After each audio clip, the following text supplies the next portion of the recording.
O te folo fa fatalo fatu I lau mai moanga Samoa de vanga o la fiafi. Ia ua o fo te me am tari ali tatou por kalabe basani o le TAUTAI A'E ma le manuia faiva o le tatou tu no.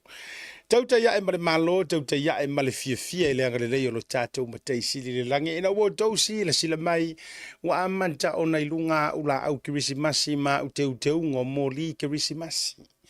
Ua le toi lanu moana le Blue TV ai wase ilangu mumu.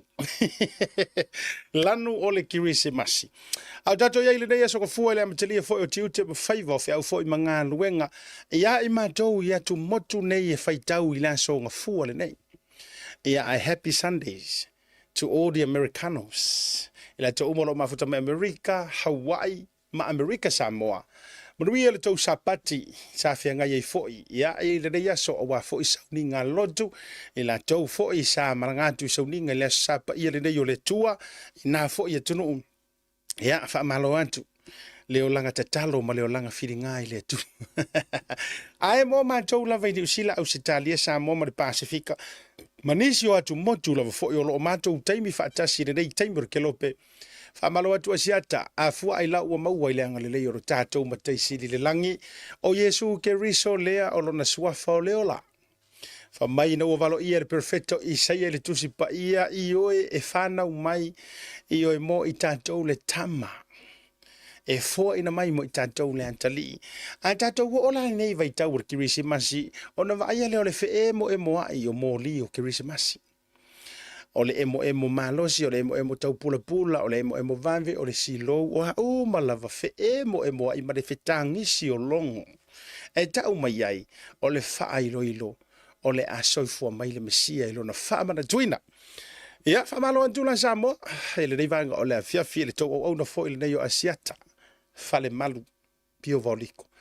Ia, ua se e mai fo ilunga o le fola awale, tau tuina o e Samoa, o le penina, o e Samoa, o le ula tifa o le tifa I moana le nei vaenga o le afiafi foi e le aso sumar tasi le nei o le nei foi lava masina fai o le nei tausanga lua felua se fulu ma le tolu o mai oi e fataro fatu ina ia utama fai fe au fa fe nga ma lava fe o yo le tala le lei mai se utama fa le nganga pasta wita fata ma le fatu melody ma le do falo ma lo lava le tapua fai o faiva sulua masina ile fai ngofia le tau talo ia me se foi na inisio o na ia uo matamafu I fa le nganga ia walanga wa e le ngata ile utama fai fe au e o ina ile fa le nganga ia so umo le vai aso ma sapati ma satitas ia ai nei la to fo I te fa wo te ta ua lava nei tama fa le nganga telefoni no walu maftanga io e kale sia so fa tasi fa fe ngai to tua lo la to mota pa ia nga ruenga le tu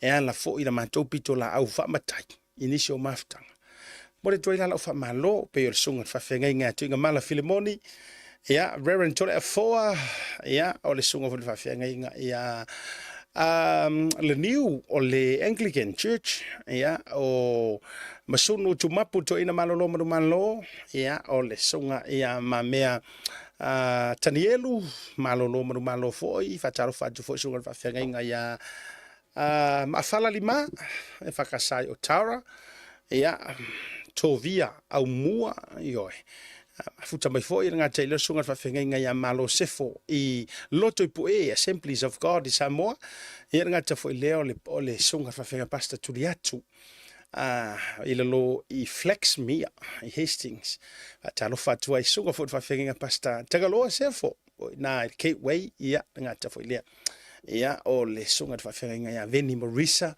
ma le tote le lava ia ona ia utama foi ma wo fai fe au ia o lo o mafai ono latou moli mawina ma mafuta mai nisi fo fa fianga inga sa matou felo ai mo le taimi mua ai ele fou le latou longa soina le por kalame ia tamali I Yoane le pua fa tai fo le mafuta mai se fo se o so le sunga le fa fianga inga se wo ya pasta lucky lau fali ma le fali tu fo fa malo atu mo fo lo fa tu le vanga o le afiafi o tau le runga programe ia malo lava le pale malo le fato to o faingi ko fa ka ngor ke disimasi io o faini to fa to ngor ke disimasi ai o ye se kupe fa yengi fa ka Hai le kalangoa, vai kalangoa. Ua pia kama e ngofu e kufu ngupe. Ia ai fa malo atu oele tama.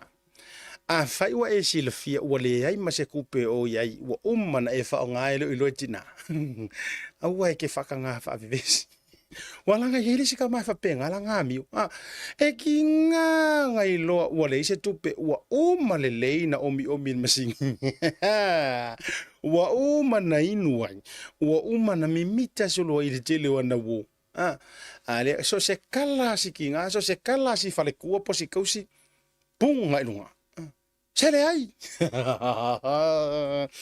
E ta umai ai lau le ai ua matua ngau ngau i ale antona tau ia. E lo utari tonu. O aso man masina nei. E le isona moe moe lo loa ai le tama loa whaasale le anga. E le i moe moe noa ai foi. Ioi, le tama loa tua masanga. Ia le na? Whamai e moe wha wo e moe mana tu natu. E moe mausu e peo le tala le tama loa le ala taua. Ioi, e moe wha matua moe po. Ia matua, walanga fo i o kaimi piko silinge. A e sili mai a jau o le ale masina pito sili o na taunga tā. I masinga umor soifuanga. Believe you me, e le o le masinga o lo wasfanga. Ia, e le o le masinga o lo wasfanga. Ia ira se i vanga ngala o koi ngasfanga ufu le mei pio le lufrukasi. Lima sifulu. Ai i tausanga uma ma tausanga uma. O le ale masinga piko i kaunga kā lava. E le o le loto tamaiti. Hoi. A wafo ilanga afa apea nga o le loto tamaiti. O ke topa.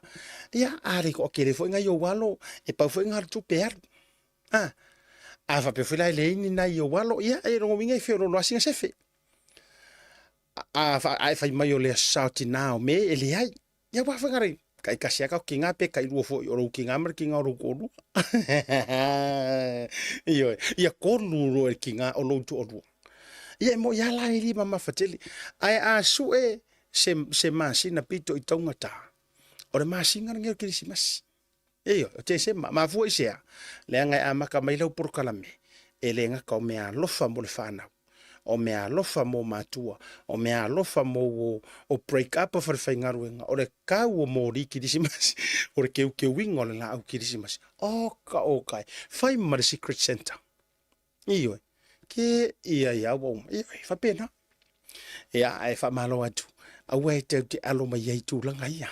Ioi, o mea la vōma masani ai. Ia le soifuanga foi. Ioi, ai a whapela. O le ala vai te whaasamasama noa e tele ano tele o ia mea. Ia ele a whaina lea. Momoli o whamaro te fia la vaso o whamaro mo whawhitaia. Ia le tauti ngā ma le taliau o le a whionga le whaasina ia tole a foa. Reverend tole a foa to pai Larry Lavia. Ma le whalitua ia Helen. Ia awa fo i le langi te tau ma le langi toto le langi pisi o le langi malofie. Lea sa sama ina lo lala ei. Ile aso to ana ina te anei inai mangele. O le songa ia tole foa. Po le whionga tole foa. Le whionga le whaasina ma le whalitua. O ila ua ia. O pule sili. O le Tasi Market. Ma le Tasi Pacifica Cafe. Ale ngata ili ole unanga le ainga energy. O pamu ma le set le tuti vava ai sa fo kilani mai Roscommon Road o le Malai Valele Mount Wellington o tau Manisio o ile wiri. O pamu umana ale sunga ile fa fenga inga sunga ya Reverend Tole 4. To pai Larry Lavia. E malfatua ya Helen.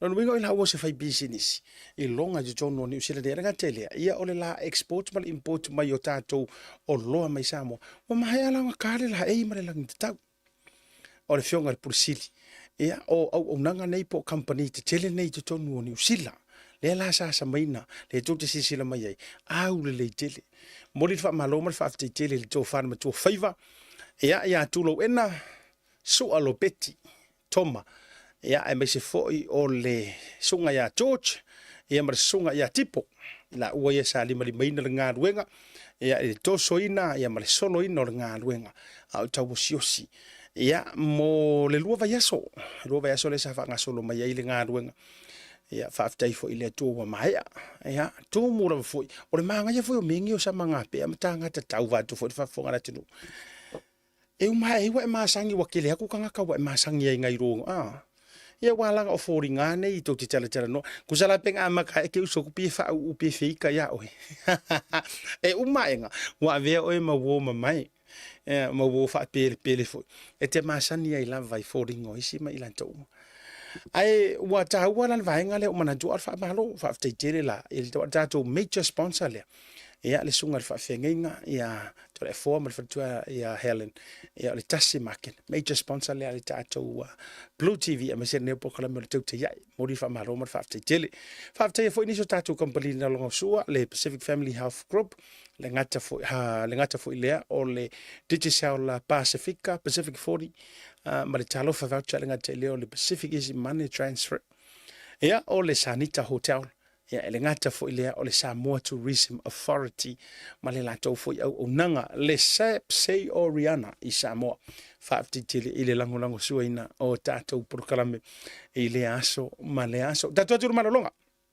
e ia u malo le la finga bole mi sinka ku karamali o tato ai tau tele yo malonga e ia u malo fa alorngia wa fia fo il tato aso fore ne fiafi ia e fionga i minister io e to olua la miniska ya le la mo kangro ka wa ko la swafa ai fa se price ai mate mai ma ele felo ki po wa ya o miniska ya mo taimi mo tai tai ai minister ni to olua lungo tanto por klame ya wa fo i le fa so i no la filinga lo tusa fo inisi o vainga o lo tupu tono so tanto tru me se la tonu metanga luenga awala kerwese anu no e mai za wipki ya ma fa paka mai singa umasi ia mama tua e fa ko alo le tato porklame e fa foi melo ia ona fa felo ile o tato minister malo i lungo le porklame le tau ia e nei vanga le fifi. Looking for a perfect gift that will leave a lasting impression? At Oriana, we've got something for everyone, no matter the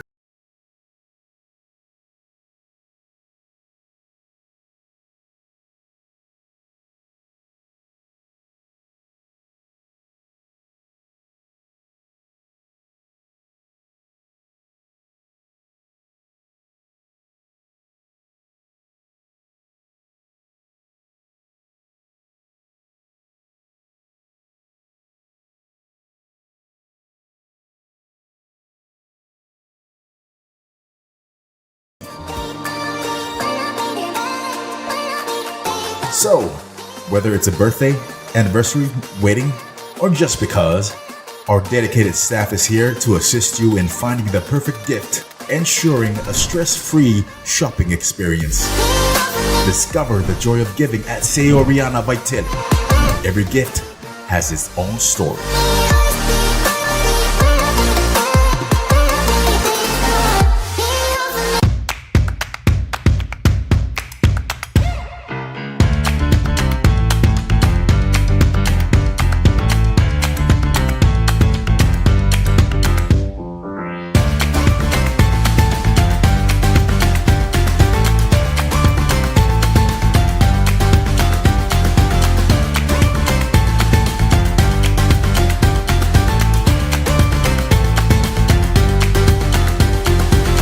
Tasi Market. With 3 locations around Auckland, you can get fresh produce from farm straight to your table. Grab a bite at Tasi Pacifica Cafe or get a new look at Tasi Barbers and Salon. Tasi Market, your affordable local.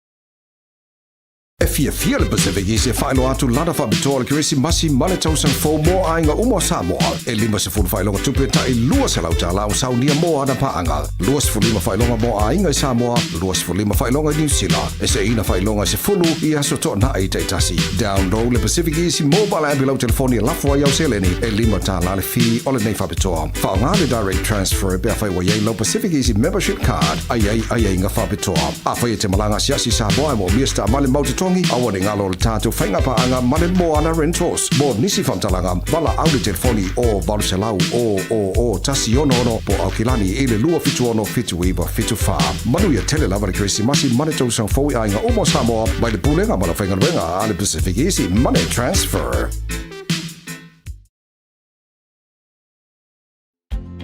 O fia whaatauso whale mo le ulua i taimi.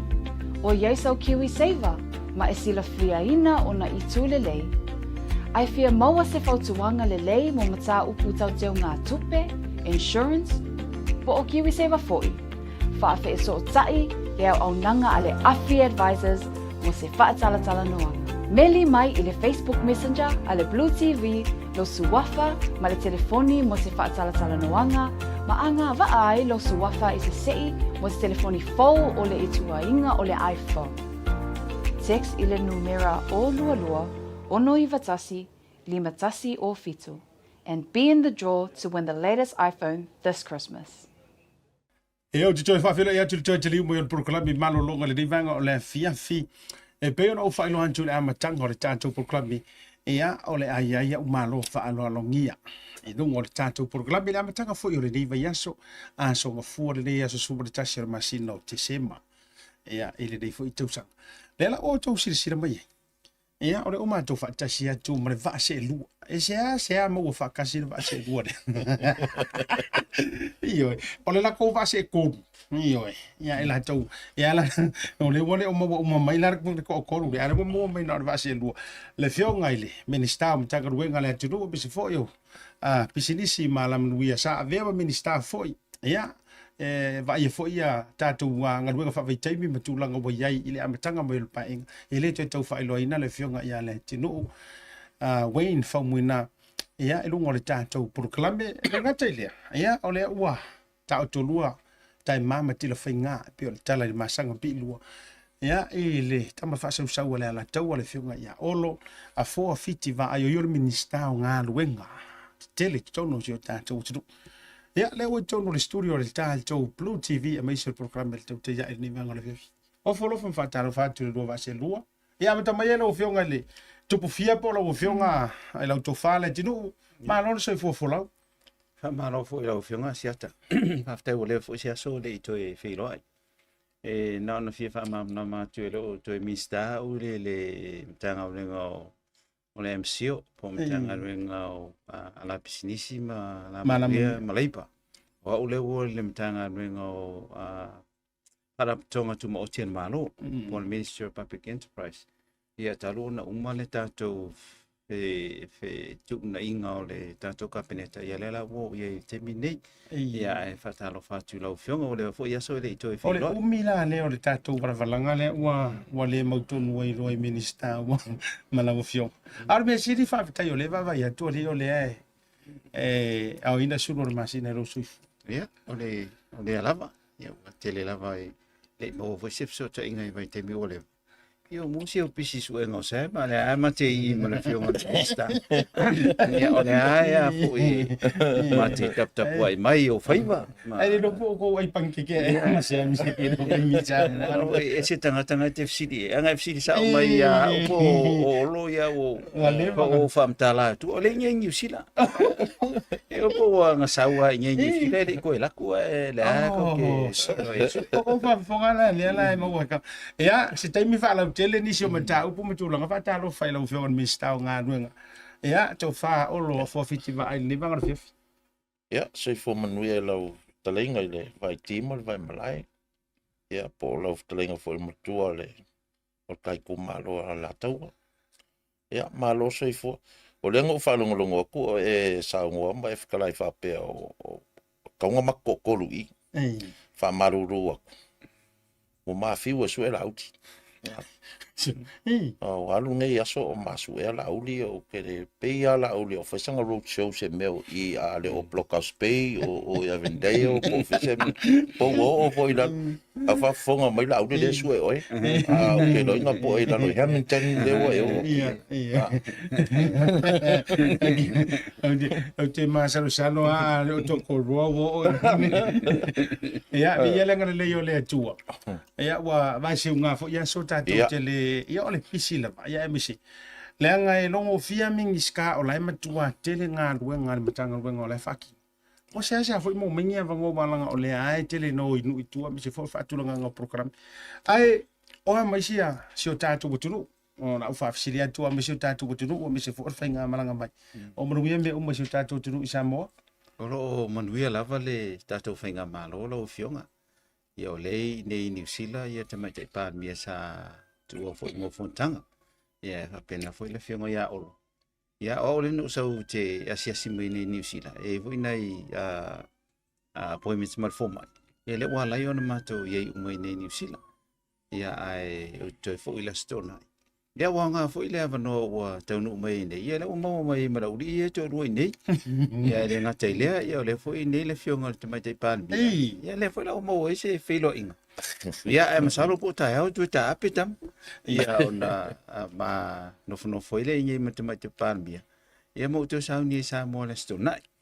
Ia ai pe ole nganga na. Ia o fatino ino la nga ngai vai te mi fo ia o tu o fo ia le whainga malo e baenga le no mai e maranga mo a fontanga. Ia ona matu to felo ele isa mo stemi o. Malo faktai e ile le antana o vai atu o e tu mai lu. Le foi fa ma le fa ngo inga la wata te fa nga ina tu nga le la tu atu. O le to wata pesa tu to na mai ia la u fionga minister nga. Io. Ia. Fa pena leva o da sona fide sa mato sa valia koe mako nga I whakasima le fionga vo le te mai tai palmia ia whapenga foi le fionga le konsula. Ako foi le sua whai afi mata. Ia o ngeila o le whapea e walauria mai mau e le fionga le konsula. Ia o keiro e umaka poka la mengei. Ia ma whaafia filola ia kali. O reka ke umana tere no fu ma ngai asi sia mako ko nga yang afi o manguia foi la ngafi nga le kama kai palmia fa kai koi foi le sunga fa fenga nga mal fa tua mal no fa ia mako ai fia wa sa fai lava le umuru au ka miki ma ia ma fai nga yang mako karienga ia mako ka ape mai lo mako ia ngafi fa kai kele lava sunga fa fenga inga mal fatua mal ngo falo ia more ko nga I maka ngo fie le aso ngafi ora fa fisili wala nga le te vai tu to fa ta sia le to fa le ala sia fia o mai le tu no le wing ola tala ia na fantastic four le matanga mai ngol o ai o ko we ke rin ka fa ki nga uru lum ko pa tu le fionga sa fa pito man tamate pan mi o ia o ko lo ri e e ke le ai nga fa ki nga ki le lum le dilo la e sao e mo whaki ngā uro la auri rongo lua whaki ngā uro oro ia wa le kau wa le tau ia au le ngala ia e fua la ko le ato ngā whati ngā le sau no mai al mea ia le ia ni mea tu whaki ngā ises ia e fi nawa tangata e nana fi nawa tangata e lana ia pito la au ina ia leita pemtena ale mista fo o lo ila lo va fainga ele ke causa wa o o le me fo I wa fai ke fo whaki ngā ulu fo I lom tua anga e ke le fo ia nga tango lo makue langa sal ia ia la fa pe alo I mako ia mako ia sal di mal lo makue ai ke la nga la ve ia lauti ai ke la nga sa sal lo makue ia sko ingo lauti Ai makipopoko kele la ma le tinu maki alo vo Ia io mo pe o la uli pe la ngai te lelo le tino. Io e la via ngo fie le ta. Io anes ke me ka mai pe sa sau mai mo le tinu o la vea ila uli wa kele tinu. Ya ke la ke. Sa wa la ve ko lua ele. Ya nga mako mai lola ia ka ku ai solo. Ya se o ile o ma foi le. Ale nga la va ia foi asiata. Ya ele ia se faintu tu e se ia anga le o ye nei ia le fainga maro ni vai temi. E o for mato wa ia maftanga le mata ia mato to fa. Ya ai fa pena for ka pena ta to fa pena fo ima. Na na ese mato to finga ma ese fo ia mato tiu te ma fai. Ya ai tu mauan metasi. O fa to tua ele to sa mo tasi. Ya me fo langa le fo o mai le finga te mai pa bien. Ya pe ya se me fo sa fai fa pito mo ne vai te. Wa le fa pe sa mato plan mo te fitau mo mai nei. Ya sa malanga o lo i London. Malanga ia la uli la tonga. Ya malanga fo ia te mai te pari me tu pai le fono sa fai. Ya wa u ia no sa ni wa tos fu lo masina tau na umana. Wa el fo mai. Ya le fa la o te me fai follow up. Ya o fitau i le mo te mila. Ya le fo isa mato tau fai mai isa no. Pe fai na mau se mato no mau te felo ia ma fai sina mato ia le la o malia mel lo matua ia le mato lo ia na mana ia tel e ser mana ia le antale na tu mai lunga na u fionga o le na mau sa I Britania ia se o inga se fa antole fainga malanga me se fo le no fale o fa moi wanta tu fainga malo ia o fontanga fo ia fa va o malo tai tausanga ma fatino e le tulanga foi le o atunu o mau le lalangi le la ve la lo le fa malu fo le IMO e a po le International Maritime Organization ia e tala no ai nai ia le tulanga foi ia fianga o le tau mo tulanga fa pena ma tulanga foi le e se ni vaenga fo po ni new ideas foi improve le au nganga le I nga tai fale ia tulanga fa pena ia ole sa mato au waila ma CEO o ma ko sector ko fa ko dim o ia le atau ia kama foi nga ma ia mara fionga ia fui ia ole li pule ole wafu ia ma le li pule le vanga le fionga ia tafsir faide le Samoa shipping services I me kau saila me peka ia manga ia le kulanga o le fontanga ia nga tulanga fo I le amana ia fo I o Samoa ma tau mo fainga ia male muli ta ia o tula fongo fa va malo le mataita ina ile ia tulanga o va ia o le whaunga ino ngā taifale I le lalulangi atua. Ai maisala kongo le o ngā Samoa Pasifika. Ia, manuia me mapawal mea ngā ia o le maruru foi lea. Ia, ai sa maanga ia fontanga I le tatal noa foi manisio o atunu, taitai o isi atunu. Ia, a kongo se kaimi e ngō karangoa foi lea ngisi o vaenga. I mea la fai o sota inga I mea ka umare vale. Malo fa tai. O tato ia ina vaenga o ta usau noa ina fionga minister mala vale. O ma o tala li o te hanu le fionga ya latino ma o kala li o la uto fa fole VIP la vale li fale o lo fio. Ia o te mire le ua whanga solo ngā luenga na o le ko e ka ko fale VIP foi de sai e penka whalsa mo. Ia. O la ua matale ka ko VIP fo e fuanga I ka ko fonka foi le Commonwealth le fai atu le tausanga fo e ma o le aka le ka ko VIP nga e sa valisa o ai ko kongo e funga falua mai ki o ka ko le aka o fale na o la ua whanga solo ia ngā ruenga ngā fuafua inga ia ko kelengi si foi le mawhai o ngai tutono o le fale lea. Ia ma ngai au laua masalo pe o kui a uni la ua fuafua e wha mai ai ngā luanga. Malo whaftai te. lau avionga le minister le tinu ono le ua fea mai lo tulanga mana valele au manatu so fisiring ya le tulanga I valele o le lau alunga o le matou makou ia kung ifa fo le la fa fisiri wa mo wala vanole ne o kau pa se mo ku fa fea ngai ia o manino au fala I le fa to fala inga fainga malo ina wo mai tutonu avel fa mo mo se kong I kala e mawulunga fo tulanga I tala fo to mai ai ilesi kur kupi o ka her ka wole o le mo o le mele ye le economy fo le usiri atu lo business class ai mo tulanga ia e New Zealand mala tu se menga singa update fa mo le lo minister e tulanga valele nei ia ai pe o tau va vala mai se taimi e ye ni se tato fainga pa anga ni se o unanga fa mo e pe on silfia o le fa inga malo le ile to ye se tuper malo to fa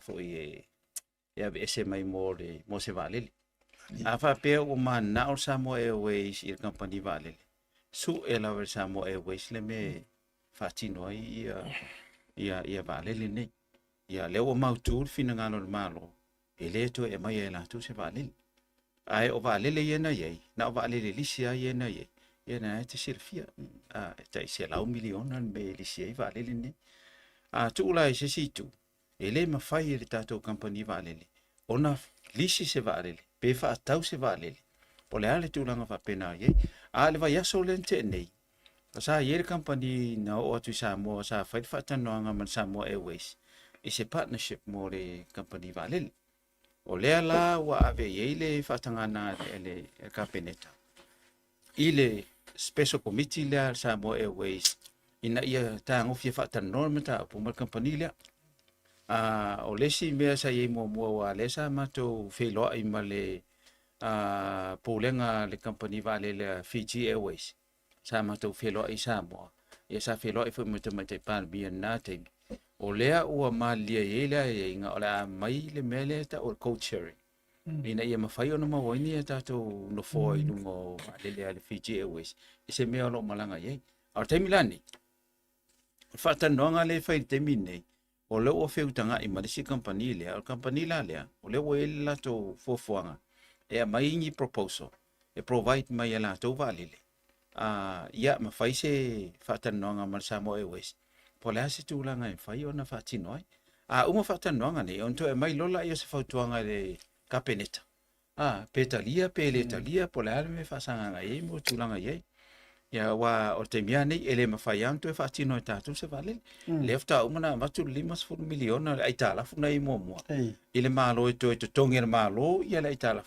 al Samoa Airways la lena ye ia le foi sa ave ta sanga Samoa Airways ile supplementary budget le ala nei tala fa po tu pe mo me se 5 miliona se to so ye isinga luenga fatino ai nga tu nga mo to ninga ai tala ia le otalia le official tupe ia le talia official tupe ia telefona le official tupe tu langa ye vale wa le e na on fai tu se 5 miliona ia wa ata tu to o lola se li ser vale tu to o fo 5 miliona ai le ni tato miliona o ye fatino e tu langa le la wa matana ti tiro Samoa Airways isi tu langa e mafai e on fatino le company vale e au noa ma le to mafo fo de malo e mai se tupe le fo la o ti tilo ia tato malo te mini ia pe ona silfia lo ia ile crown handing po ia el crown handing la ia pula ile fionga le mista ono lo ia la lo malai vale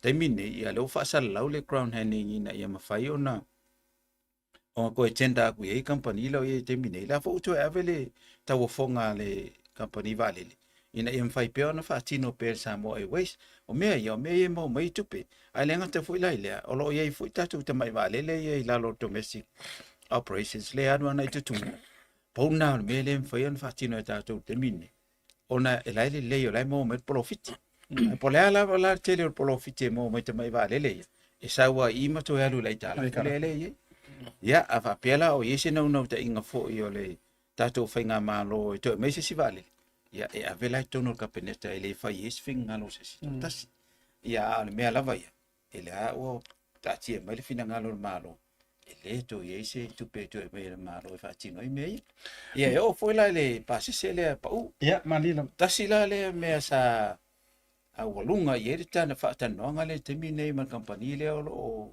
fai nei e so tainga o le memo mo o pasi se nei tango file la tu nei New Zealand London lo le la tu ya pia o le la tu o kilani ya pia o le la o malam na male o le fa tene na monopolize le e New Zealand tu langa le ai te tonu mai oi a umor fa tano nga nei e tu la i mai wo se partnership vale to sa o le New Zealand tani mai ei ai ma fai le New Zealand na ave la lo fea ma ave lunga a temi nei ele o ma fai ona le se company vale le na Samoa nga le Fiji Airways le ye ya o New Zealand e lava passes a e lo se tato fai nga pa nga o mau mai o te tonu e alu foi la lo fea le New Zealand ia pe le tulanga le lo fia Whakatai, o te fia whisilingi, wa iri taimina whaere ma whaatala noanga ma le whiongan minsta o ngā luenga ma malai wa alelefo.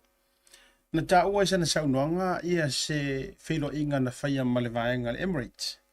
Ia, a me se whailana Singapore Airlines. Ia, ma iele nau ta inga o no fia malanga atu mo tātou i Samoa. Ele o whawhiru langa le ile tū mai o wa alele. Ele o no maua se avanoa, ai pe umo fwisi na ia wanoa me whai o na whaini whai ngā paanga ma tūlanga whapena o nei wa ai malanga atu.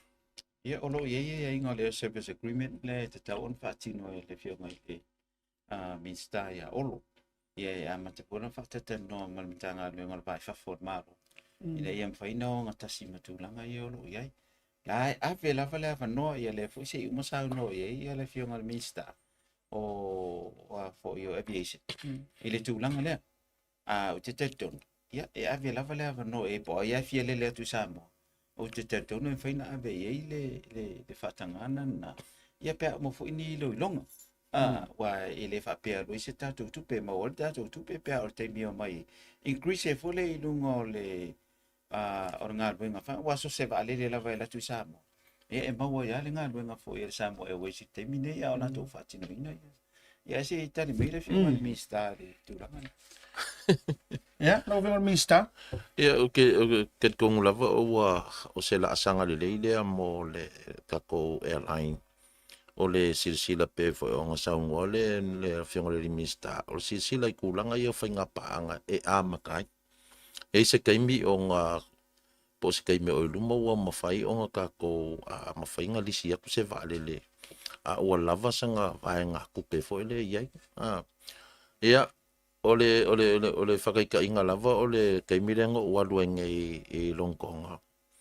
Ngo ua lakua le tikere le New Zealand I New Zealand. O ua koe oso kui ele inga I London. O la ke alu le tikere le New Zealand. So ole New Zealand le kaiminga ole kele o airlines I whafola. E lau ke whai paanga. Le ala ua asaungo ele whionga le miskai kulanga ole whainga ole kulanga. Ai o I le kukongo Samoa ia mankua fo ile o ngā kukongo le Samoa le Pasifika. O la une ngā kilo ma la umaka ngā luenga I le kauma whai fo ile le hap Samoa I kongo I o ngā senta le le o ngā kukongo. O longo winga o la unga luenga o le kauma whai le ku lei mai kukongo ia flights mai le airline ma le airline.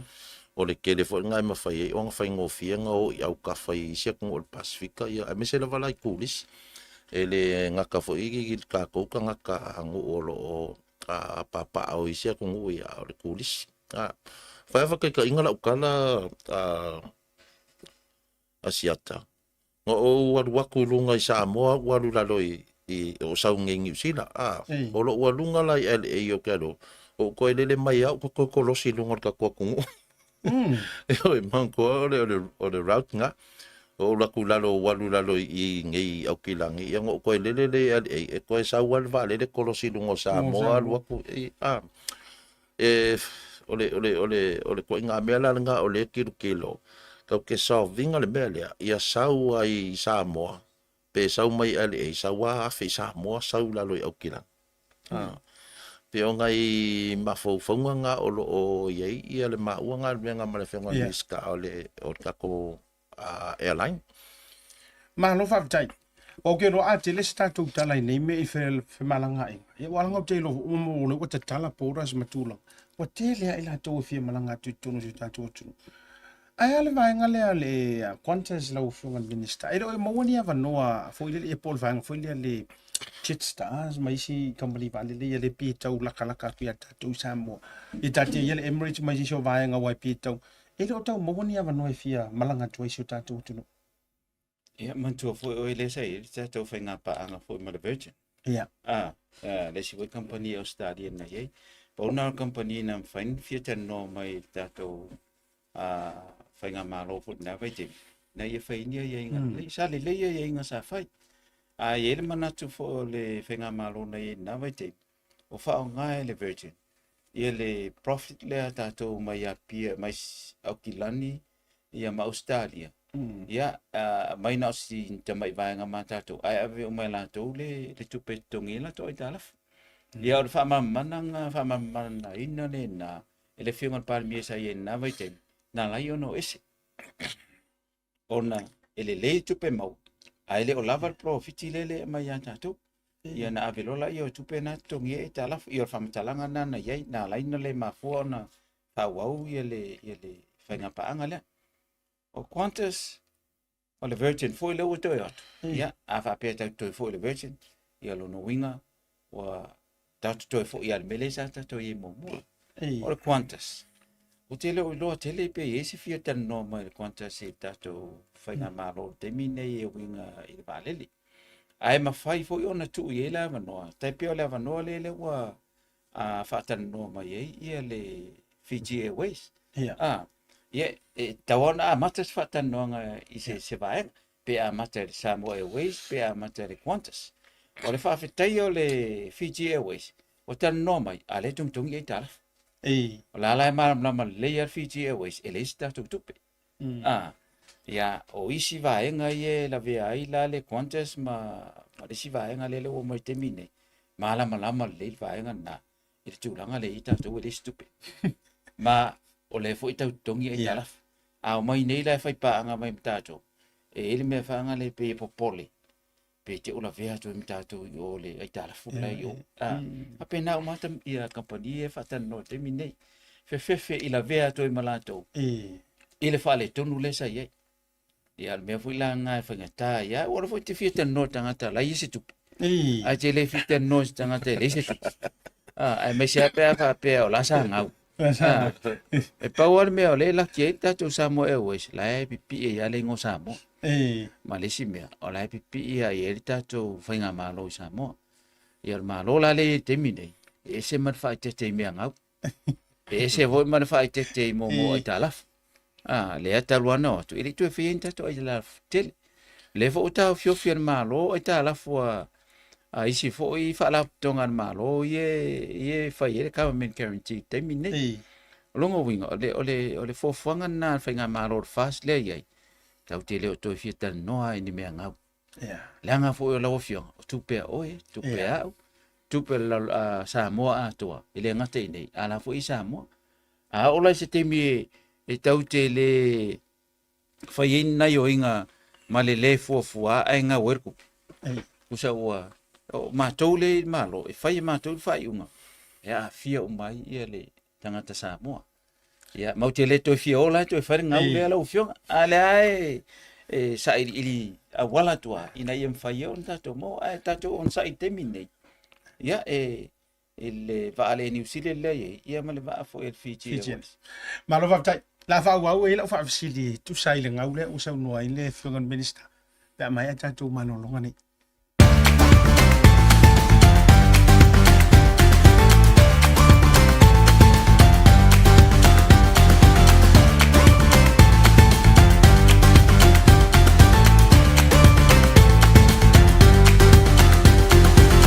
Tasi Market. With 3 locations around Auckland, you can get fresh produce from farm straight to your table. Grab a bite at Tasi Pacifica Cafe or get a new look at Tasi Barbers and Salon. Tasi Market, your affordable local.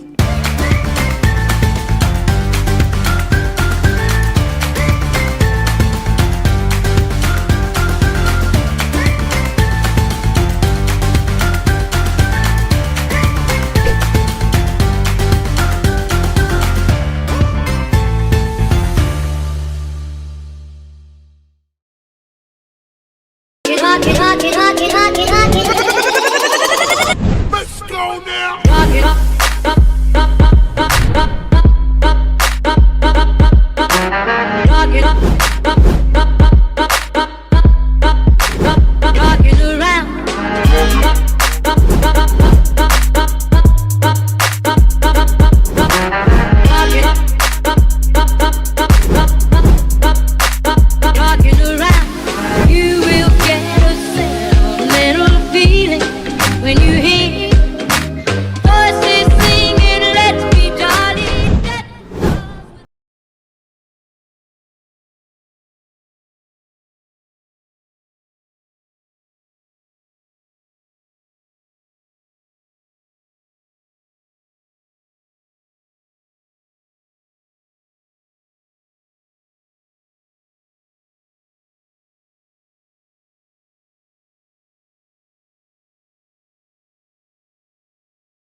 Digicel.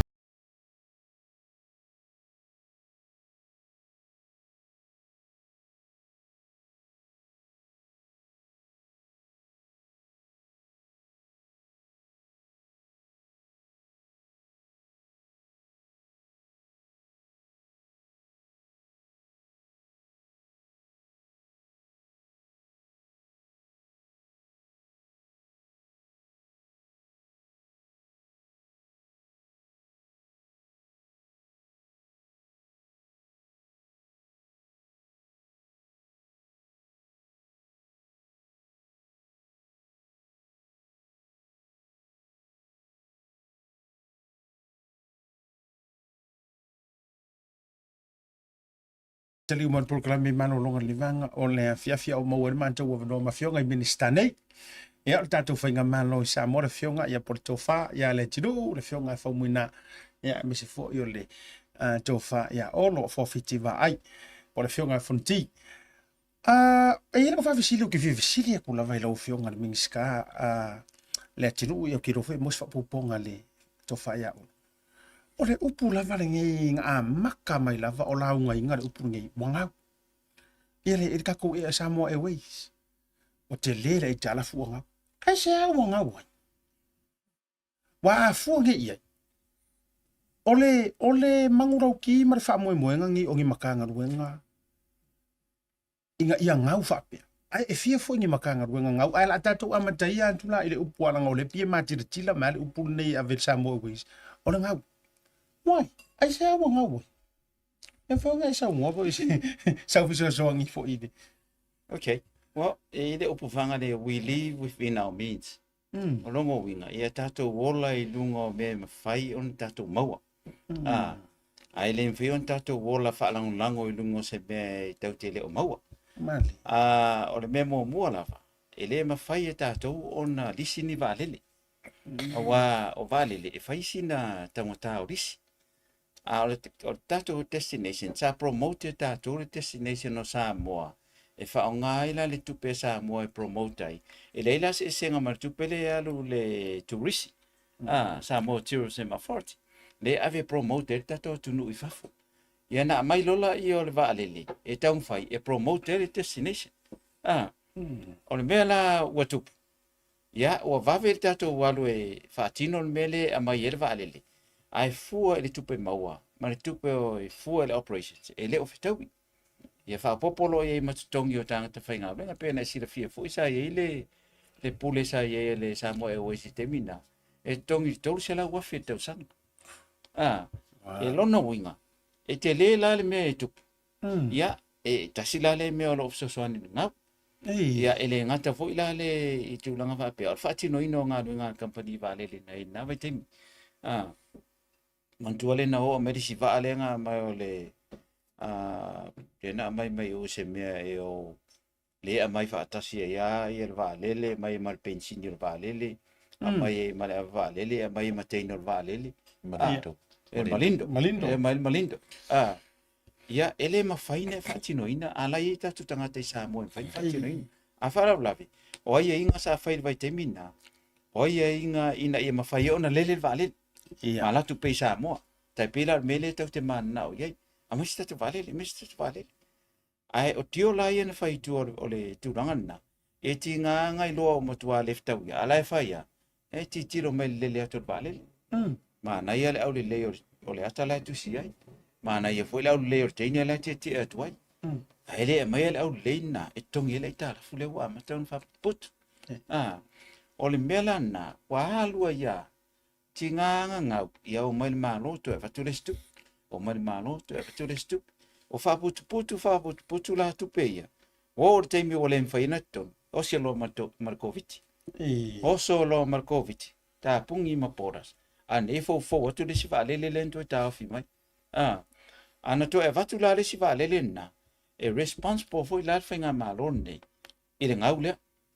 A paula melen fatina, o le tawhi lo i o ngau lea, te tongi umaloa e talaf, ua vaila le tau whai e tongi te mine.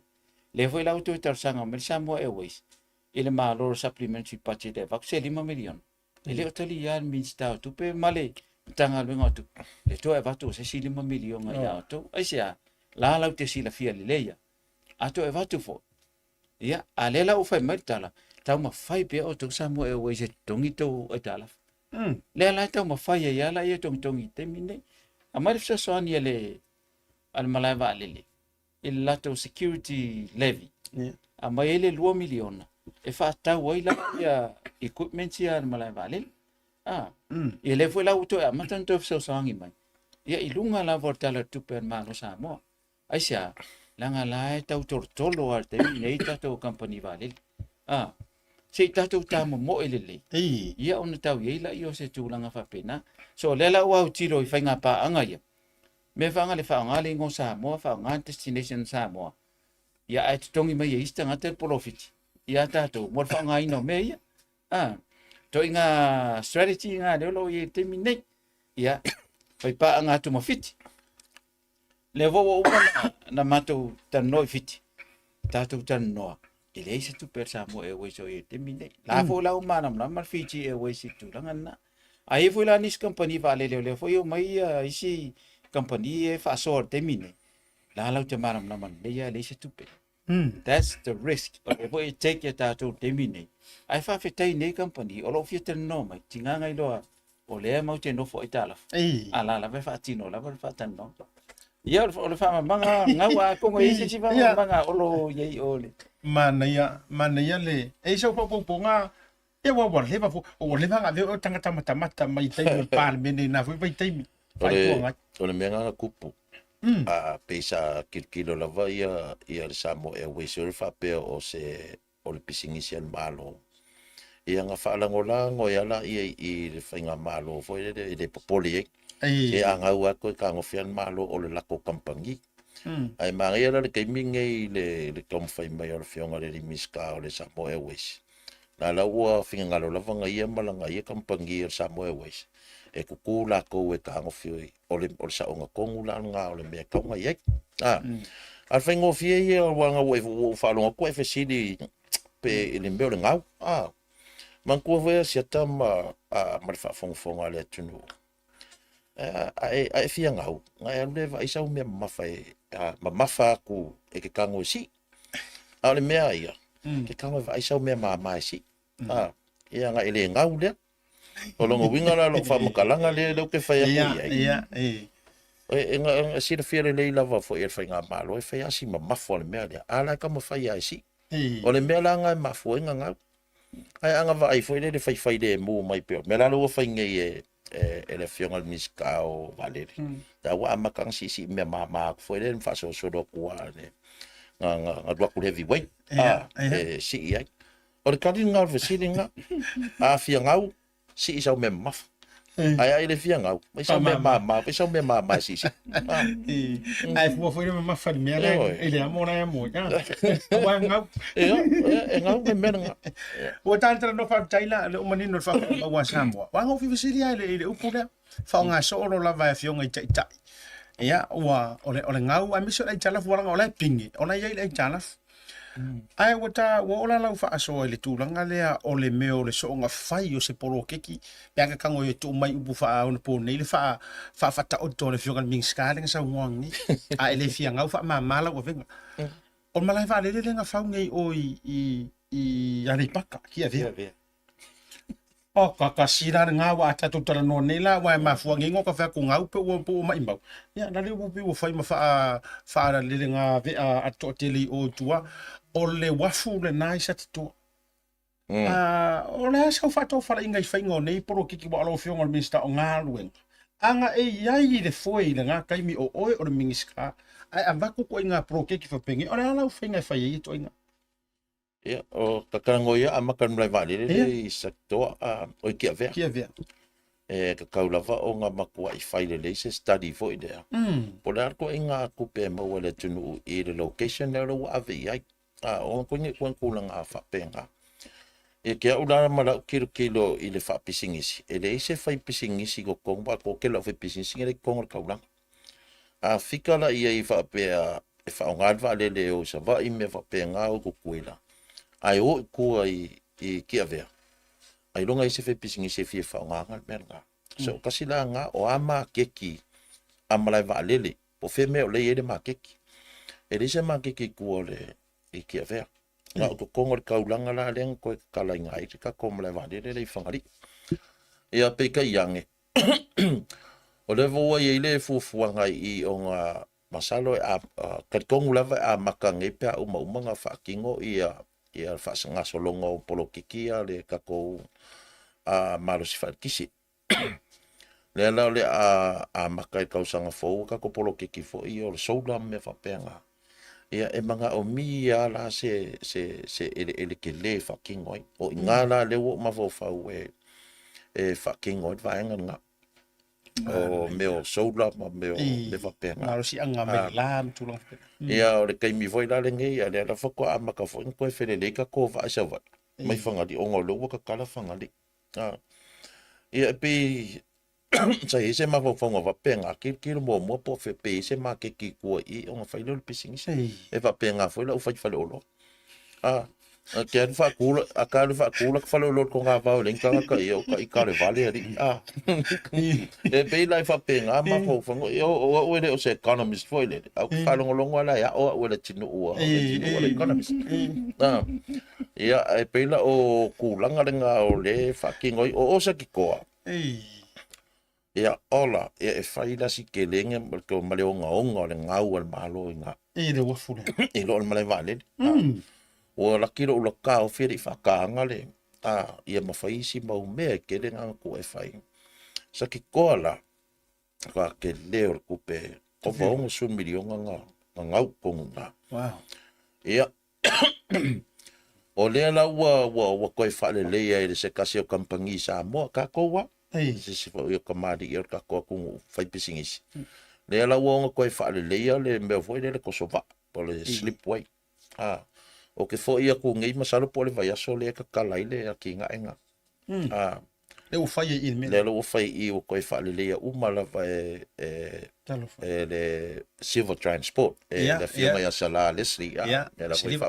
fonga mai ia o fa kai fo ia o e so finga lo e la ko fai pising si le ma fa nga ai nga me ki le sa ko ku pe ia o nga la waku ia le menga ma le voia a makainga ko soiva arka ko ar kampangi va e fale le inga ile ka ko mes ko sovarnga ma no fa tai ta wo yo nai va nga ya o le lai fa tu la tai eta o le ai e kele la nga pepe se ngai me o le kausu o ngi kupe mo le tu no mo tu lang fa pena e fa ko le fa mo fi ni nga mai mo nga ngai se le ngi la o fi nga le e ministare fu fa ma pu e mai o se o fa fisilia tu ala o fi nga le tinu o mana tu e te mile nei ai le fo isiranga le fo to ofisile ngol program a tonu pe ya sa fa mangi ngo se ka so program a le la ngole uto ato mo se tanto wo vanoa ile va fo ile na malanga nei tutuila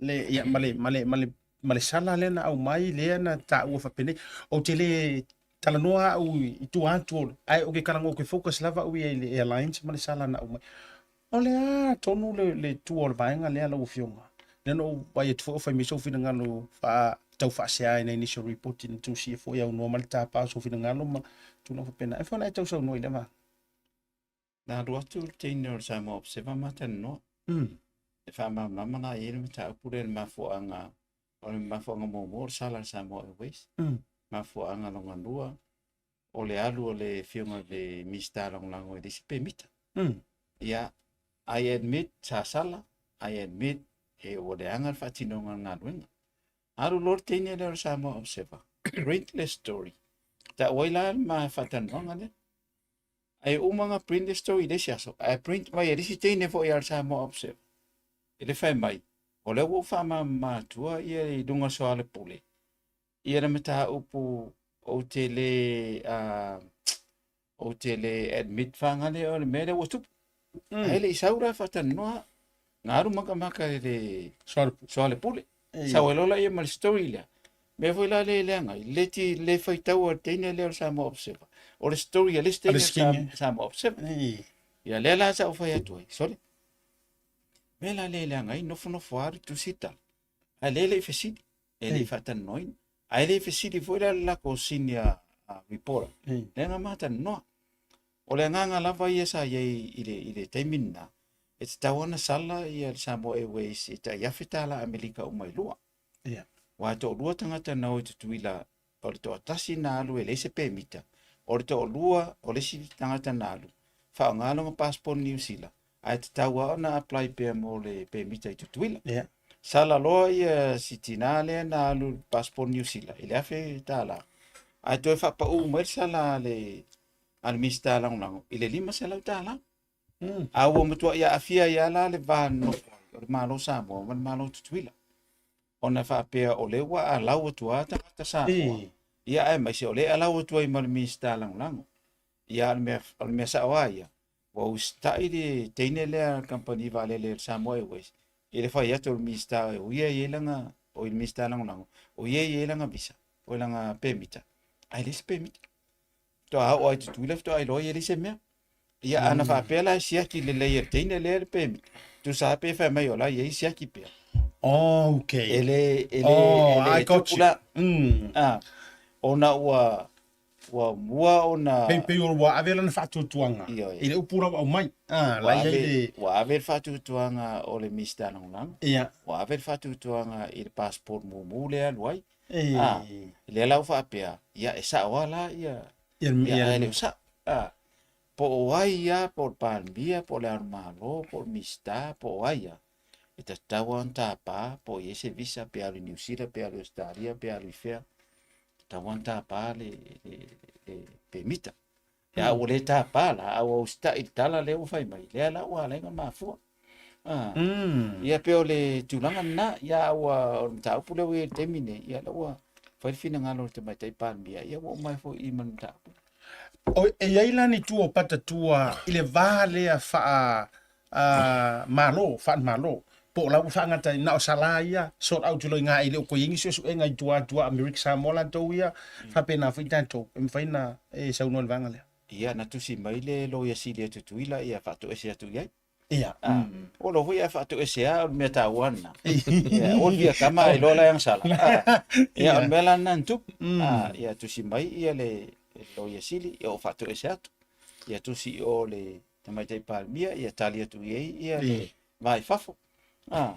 ia wa ele ia si me sili lo fa to ese fa maula so in other words she's from Talanga it's a human error kengele it's an error for lili ia dia wa sa oi wa velo na fa tu ina tele malona sila tur tanga te tawolo ia wale siaki mai ai ona so fingano sa o male kele al me fo e ngai sasi ia mako al me vo le o le va fero lo o le angu e mafua nga kupu mai me se. Ia. Ia. La wa ai fo e ma sisire malo ko me va penga. Me alo le va fero ai mal fa lo fa pe o mako o minska. Ia. O nga faila i o ko nga me ai a le me sa o ai po mako o minska faile process sa o kula fong e fucking o nga venga. Ia pe o nga isasi nga le o fa nga venga. Ia a kongo la wala ko si le fier kaiminge e ka wala o nga makua fa mai e ale lei ia kula ngo o la konga luenga ku sai kula fong. Mano, o te tui fia fisiringia la. E se tasi o vaenga o le tau wha atale noanga o le atoa Samoa. Sa lau manu ia mai ai le fitu aso visa sa o loto hui le mo tutu ila. Free visa. E tau sa o ia lau tau. O e leo no afia ile na mea pele i functioning na whenga inga. E whauna rua tau sau noa le vaenga lea. Lau whianga. O ia inga ngai ai. E watu le lisi e vei tutuila whaatanga mai tutuila.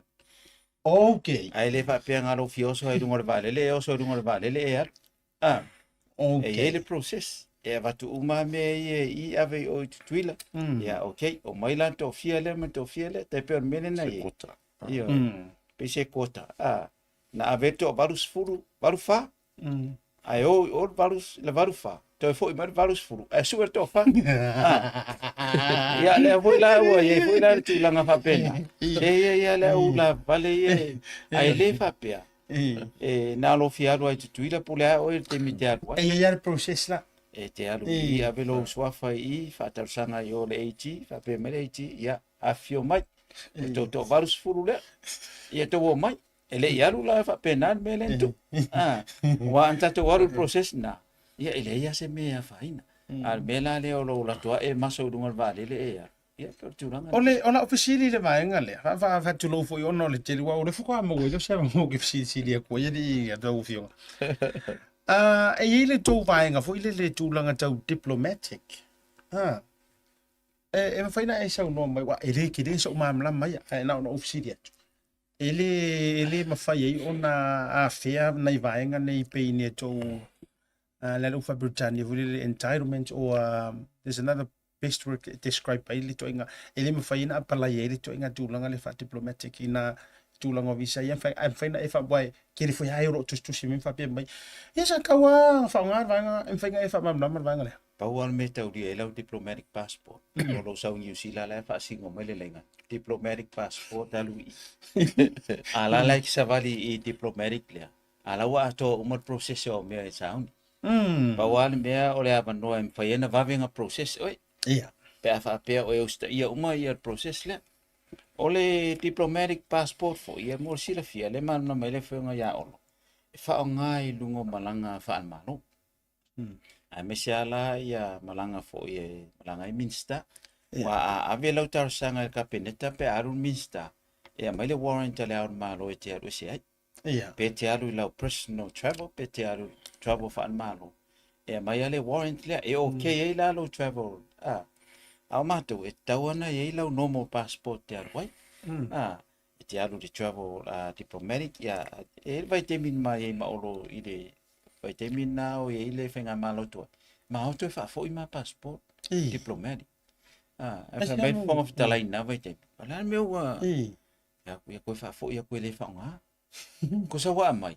Ai le mai ma malanga makeo ai. Ya akala yo ko la for nga vai ke. E lai le stamp i lunga o le passport le tinu. alo O kango stamp alo sa va.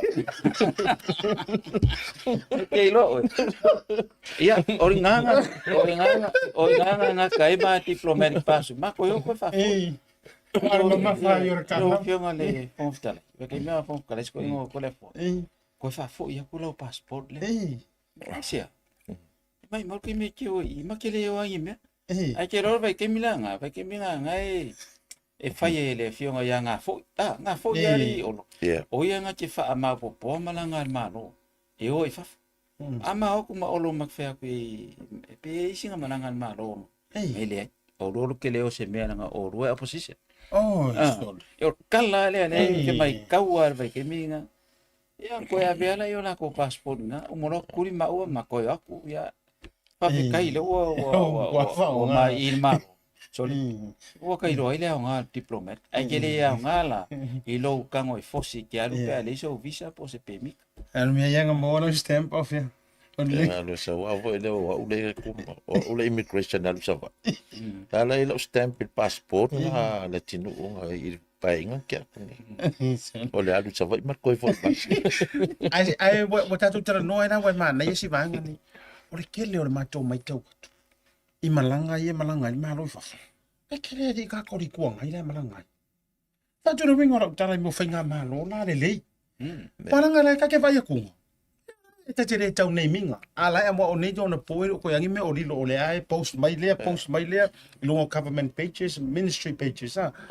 Ke fia ro ka ro. O le ufa ka kia se whainga le lei, ma se whaka ka inga le lei. E le luma nga i o le palmingi. Ia ma se whainga malo le lei. A koe o mai se whainga malo. Alo ka kia ko se whainga, se whaka ka inga le lei. A wengi ko yengi kulanga fo i e sa masangi mai. Ai le vanga, ai le kungwa, ai le. Ia o mea umai o le saungoa mai, ka mai kai palmi ia bako i whakingo uma ia kusa uma ia. Ia sisi la le malo po ai lava i ko malo e le ilangolango inga mai. Ai kusa uma kanga kango o Samoa i le makonga pan. Ia pe foi langa o le voi uako sisi la kut whaingo makonga alwenga. Fasafua a koa. Ki ngā anga wala au mai e a mama. Ia alanga ka kere popole i le wala au mai le kuanga. Ka kere popole i le kumalo e sa wai. Le turu ua. Ia e whapenga fo ila le sila i mea i o malanga penga e fsiringia. Ia o e vai akungi. E kele anga ko kele le kuanga i malanga i malanga i a whapale men. Mani ala. E tele foi o malanga i tele no la tu mo sawe. Mo ki o mai fantasia manisho ai o malanga malo. Ai o mai nei foi pule foi o li tu ngai. Pe foi ku fanga o midionga kala. Ele o ku fanga o mako. Ki nga ngai ro la yaonga. Ana ki ai. Ya ese fo ia ma fo fonga na tu langa. Ai ila fa tala lingo mo. Ia, se foi. Wa kau fa sea wa ma wa kele ku ngaru ngari ku nga yeri wa fia o. Ingaru nga ya wala ma me o io fo mai wa makua pengifiki ya ia nai ai la ngare kari kongu mai ho o ku fa mo. Ai ko mo tala le wo kele ya ku wa. Ko pe se kala lo ke fia ai pe ke i foi de. Ia pe o se o inga lai fai e. O le whainga o ngā ruenga, o lea o inga ngā o lai fai e. Whapea mga whai mea ia. A ua le ngau kere, fo e le ngau kā kere. Ai sila i le mamalu le tunu ulai ko kongo le ko malo, ma le ko malo. Mai au kirkilo a fo ia ui ai, e le whapea fo i wa mamafa kere la uarunga i ko malo le kuangai. Le ai o le o isi ku malo o le kalsanga mai ua whaalua vakua whaafongafonga le tunu ua whaalua nga malepere la ko awala ka le koe manga koe whaka o isi ku malo ere i o i se mea ka o se whaka o le ala pe ku malo la le kua ngai pe whainga malo e whai lava la unga duenga i le kōlanga le ngā anga ere se malo a le passport se malo o malo le pungu a koa le ke mana tua ya olo le o soifuas ko ingo pali niko te milanga le olo fai ve langa campaign ya le la utu la menei olo le mista ngat ya o so tu dola yo le ala ya ke lo pa kimi o miska ngat piu ka wanga o se wala e fai pa ya olo eu ai lá no facaipo aí não faca eu ai lá no facaipo aí não faca aí ele o faca eu não facaipo se mago ku la faca uma facaipo ale essa oi lá é escuinga ole mana ia fo el mangale au 15 ngela u fionga olo langa wa leva tausango e tuanga ole o motiva va ia tu le temire nei e pei wale ai ki ingi anga i lelei. Tei no ma tau mai tau walanga o ia vai kau kai mor fongo. Pei ke look forward i fe tau winga i ar malo ma o ya me se foi o lau to fa foi kai mo e fusco kasi mai e manga ingisi foi sai. Arka mingi wengi. Pe o mia ko di la unga re ko pe o la unga fa ka upo mai di fa mingi ska mai di ko nga ya di ai pe o re ko opposition ni si kai mia di ile. No me le o lo tele o masa ni tele le winga fa anga. E le workshop e fai le kausanga fou, sa le umalore kausanga fou fai lore workshop o ulau ke fai. E o mai umai e la le kuangai. Se o wa o ye me ka o le kuangai. Au vai ku nge ia mang ko fo e au nga kele me le anga inga me on malo. Ai o mai ke mingi. Ia. Ele o se vai moula lo fo ele o se o ka ya ka mai. Ele se experience e kalangoa mai fai kuangai mai. Pe ia o ise ke mi pe ka fia mari e mai fo ele pe o le ai o ke no inga e ke le se a o ke fia fai ai. Mari. Ia la koe fo ila ia male si malaus. Ia fai fo se Sanga se ni. Se so soangi fo ile le ngai uso I kuangai. Ia o ke lope koe ia fika su lima kausanga. Ia. O se longa e pe fa pe lima kausanga fa ko ale le mai ia la fa longo fo. O le se kai minga o ke kai ango kulunga fo ile le la va ia ku I fainga o. O lo fa ia. Lo ke vai aku e fai vai le ki foi. E vai to e sau no. Mo te mai tau atu. E pe fo ngano la kali fa mingi ska me ko ke le I si o ta o pu ai pe ele o to le ni mingi ska ai pe ia o fai si leva te le ona mano ei fai ta intan no fa tu ngai ala la utan no mai fa nga malo ko te kai la te mini ola mana tua ie ola ia te ta ia le mano e te ro me mali o ti tiro tonne fai mer solo scopa Vitus furu teu sanga, mole teu foi manu ia foi le. Vitus furu teu sanga o le aonga. Sama ia uma maolo scopa. Ia a o le mausi ava no e sa pale ona le nei. So le au te tiro ku. So le la sa fai me kula e pale onga kongo Vitus furu teu sanga scopa. Pa pe yo tu le por maris. Maris.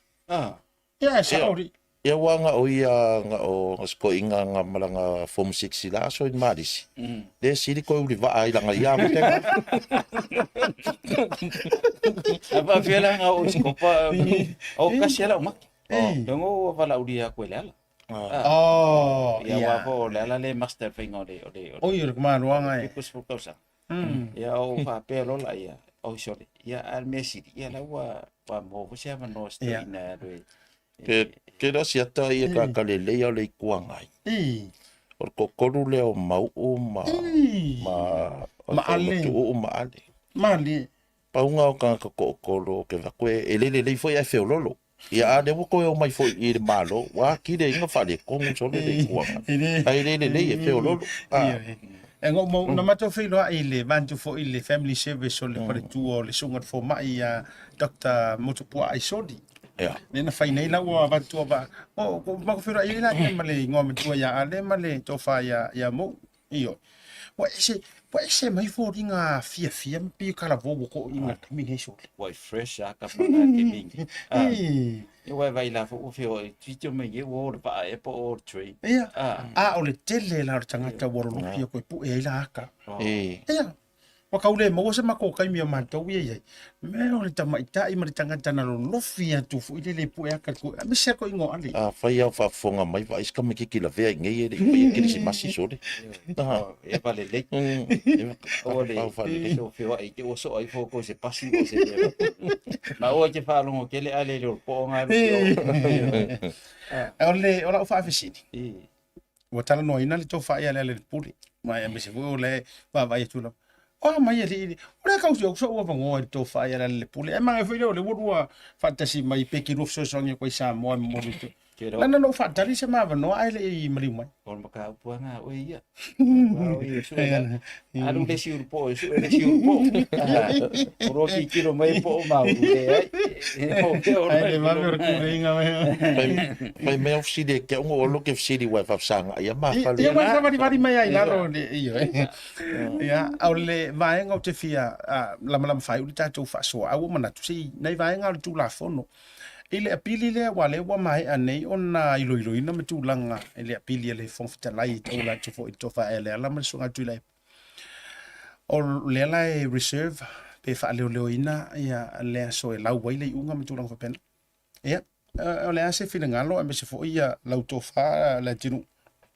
E tu sa ia o tali le vaenga lea ai i tenga fo i le tue o no le li fa iai ma tūlanga o se le sona nei e o ina ile anga i luma mtu lang whapena. O le whanau noanga la walau whiong. Le wa matana whai me whamsino nga mata upo o le parmeni. E se vaenga i no. E whau o le parmeni e tūla whono. Ai whatino pe interprete le whamsino nga. Al mela le o whai tūla whono. Ia le tūlanga fo i le pinangaro whongwhitalai. Ala o mai le whamsinonga whai mai le saon me le sa e whaia. Le la wa matana whia ia. Ia le la ua umon whai atu whai unga i sui e to olua. Ia ale o mai la tau le la whai nei la le apili. Le o umon le apili. Le o lo whaatali whai unga le whamsinonga. Ia le o reserve mai. Ia ale whamoimoi ia tau ne mo mesi tau no le o Christmas. Awa ole me sili la. Ar fai unga lea. Or fai unga lea mo lea ngai luma. Or pare mene la tau van no foi. Ia mar famasino. Wa po lea sei unga e mai. E to ilo foi el pare mene le sesi fai unga e fai. E sesi ai inga e to fai anga ye. Nanga e le fia ia ia vai nga ye lua. Ia me ese mai mal mere sa ma wai ma o na o turi ma o. Ele i fai process. Ele iui le process. Ar process le na whaatino ele whongawhitalai. Ora matua i tele process. Tau whai o. Ai whatu i oe mai a ma oia. Ia na la tui loa lava ele i. A mai se ama no ia ma oe tono parmini whai se matan. Ara whaenga i tu mai ia wano. Fia wano. Tu i e. Ia ai so ia e tatu whatetari po le ase whinangano le. Whamsinonga e. Sau dia tulang atau nu pe na fayat. Ya atau nu mau mai ele i o le so lu le vai yes. O le ase i tūne le ia sau popo. Ia o le kau ke whaaso ai ia kako ai i o kako mangako. E kau ke le ai ai nga fo ia le whinangalo o le whamsinonga. Ai nga paua le mele kau ke popole ai. Kau ke popole uma ai nge i set ia se president whapea. Mo isi maka upulu mga. Awa a whapea ngi a laula whapea e whaia inga le i kakua whasonga. Ia, mana ia. E malo le mela e whakingo mai o le whai o ko inga hanga ianga i palimengi. Ai malo i mele. E longa winga e rife uma i angi whamasingonga o le lumanga. O le ale o kangaka ia po angkala i whait whongwhakalai o akala i whait palimengi. E anga le vaku lava le palimeng, a le anga whaile i unga i le aso ngei markausanga nge.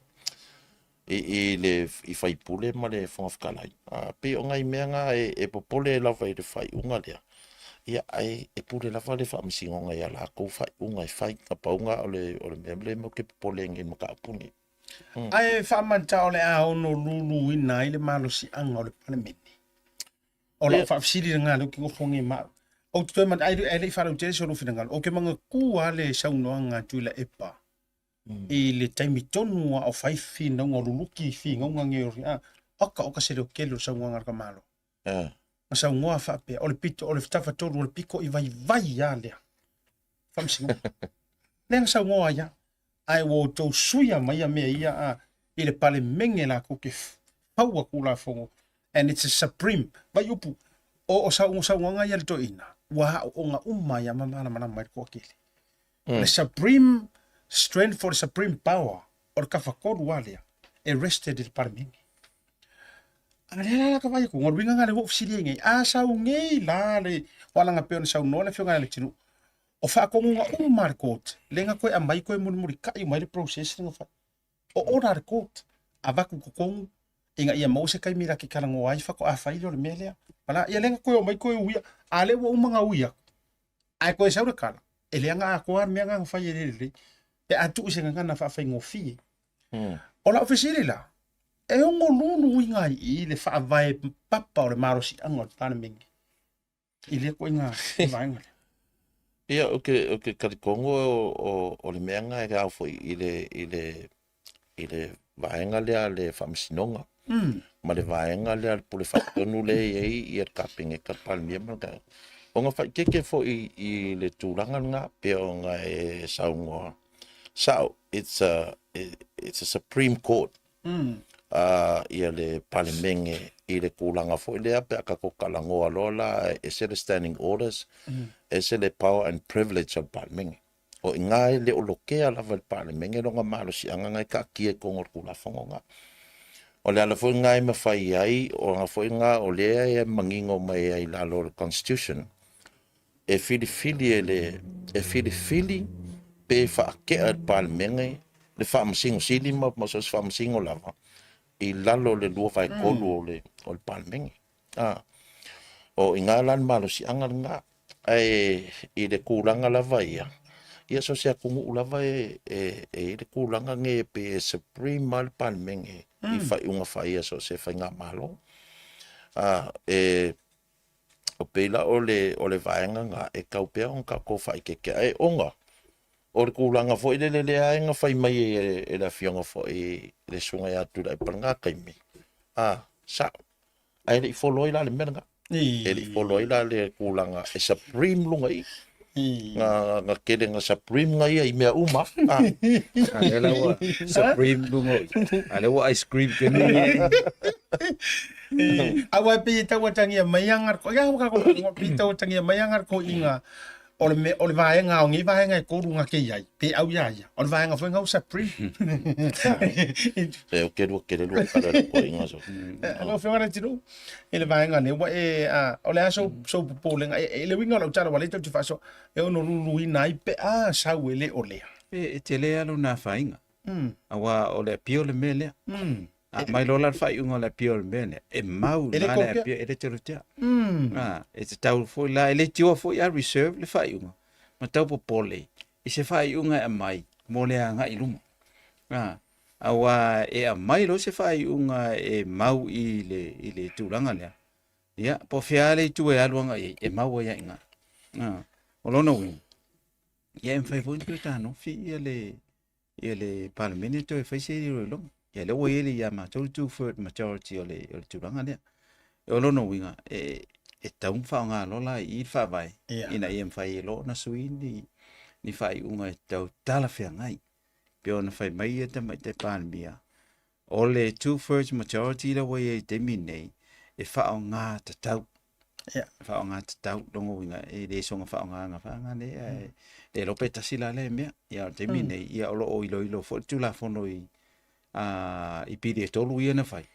Ia o le tau fai atu na whane tung te le na ia. Ia ai se tātou titilo. Nei te ua tātou assume o le mea leo la atu. Ai sa ue se foi le. Au te loa lam vai ule tātou te rope koe kai kasianga I o whapsiri rua fionga mo le wau ke rua malanga foi leo te roa tātou e whiro I fo ia ina urua to e su mai New Zealand nei. O le whapsiri mo au matanga ruenga en tanga ruenga vai ia me se foi o le. O le ala vai maua I whawhatala ai le loka visilia kuma mato mai tau ngalu e peo le tala ya san murianga. Ia ngisi o makanga ruenga ma whaurulunga la le a whea lalo mai. Pio I la tau au whaitonu I tono matanga ruenga. Pia kausa ua I le whaalongo ma mato mai tau atu ianga fo ima me tu mai kai kasi a maria. Pia le I switch out la tau mafo whau te le it's a new government. Ia o te lelo fo I te ua maoruma la o le nantala. Ia po o le mea ea, I don't know. A o le ansa o mai tau o le ua I tūlanga o matanga ruenga le Public Enterprises a le atunu uma tūlanga o iai. Whaamata o le system mana ia leo lea lua I tātou wha Westminster fo le lea Britannia e sui alunga I ai pe e manga ia fo ko inga skai le fai America o le local administration fo ma avatu ala tau CEOs ma tangata va pe fa maka o le asa we mai tau sau fa to fa inga lo fo minister. That's why America is so powerful. The system e la te whaonga inga sui lo palestine sui uma toa ma tangata uma le ina ia le lango. Mana ia. Alanga o ka koude aru le Commonwealth. Ia, Tulanga maratu. whapena. Ia ia lea ia taufanga i le vale tangata whainga wenga. Ia a whaine i le whainga malo se tūlanga whapena. Te lei se suinga e tūlai mai. Ko resi mea. Wa fast food mon tupu talu ona in power e HRPP. O le tō tele o tangata i whainga wenga malo. O le average ngā tausanga o tangata o fast food tausanga. That's their life. So i fua mai loa, HRPP lo. Tau mai a le taimi o le CEO. La vai HRPP. Te i loa le oso atu loa le whatu atua le atua o sui ele mea. Whain tātele nā una to e sui le mā whauwhaunga. O ngai, o le efto a fau. Yeah. I fau. O ale mesi dei. Le wa amata na accept i te mine. Le ai. E iei fo isi mea le lei i isi swinga. Ma lesi mea o whainga tā ian tai tonu ina tangata mea le swinga. Yeah.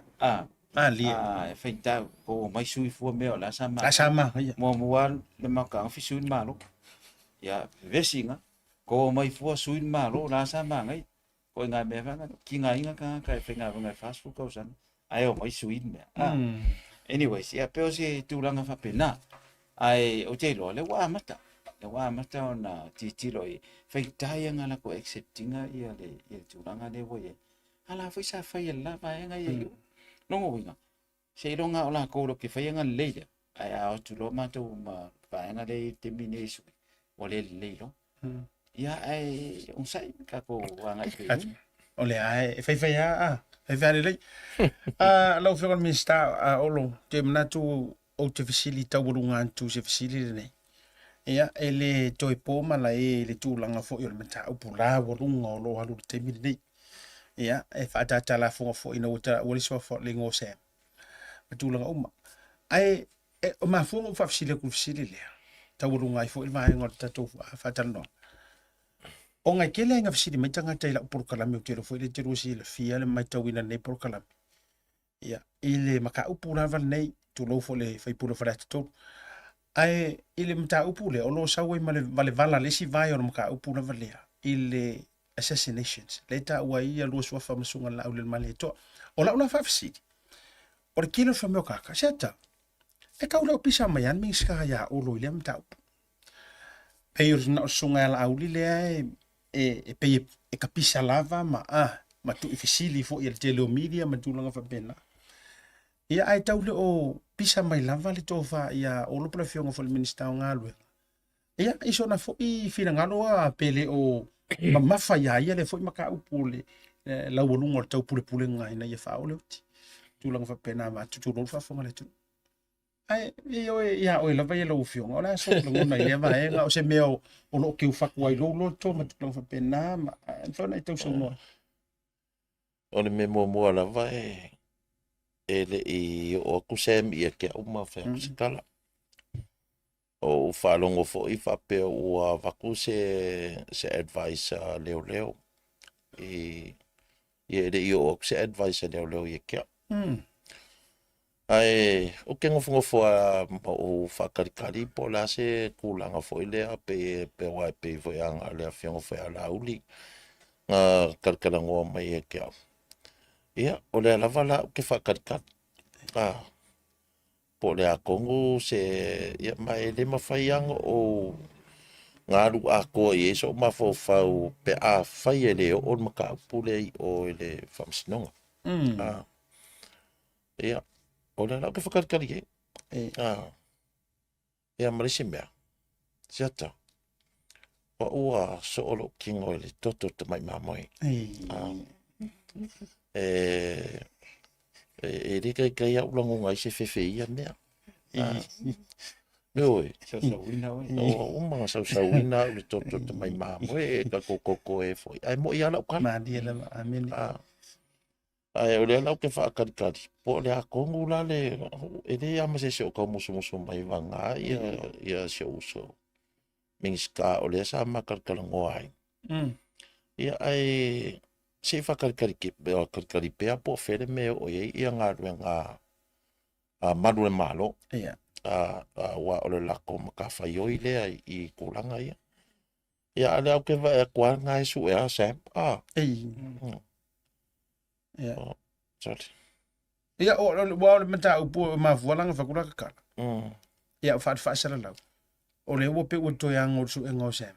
Ai sa le yang o yang Sam a o ku ala ku Sam ka u melea. Wa fisinga le fisin tu ta ma vuvu.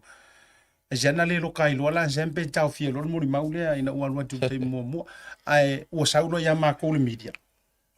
Ma ko kapisa ko ilo. Ia le lo la usu elo Sam.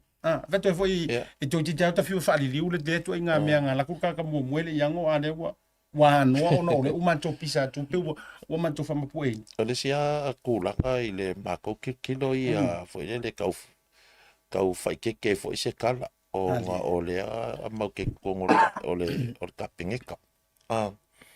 Ia e kau se ala ma ko ma le fingor nga nga fa malul malul ke nge la ko su suenga.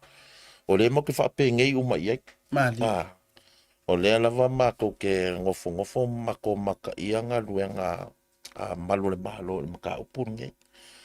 Ia a kongo le rope ko umi ai fa kingo se fa msionga wa ale ol fa msionga. Ele mangingo uma me nge.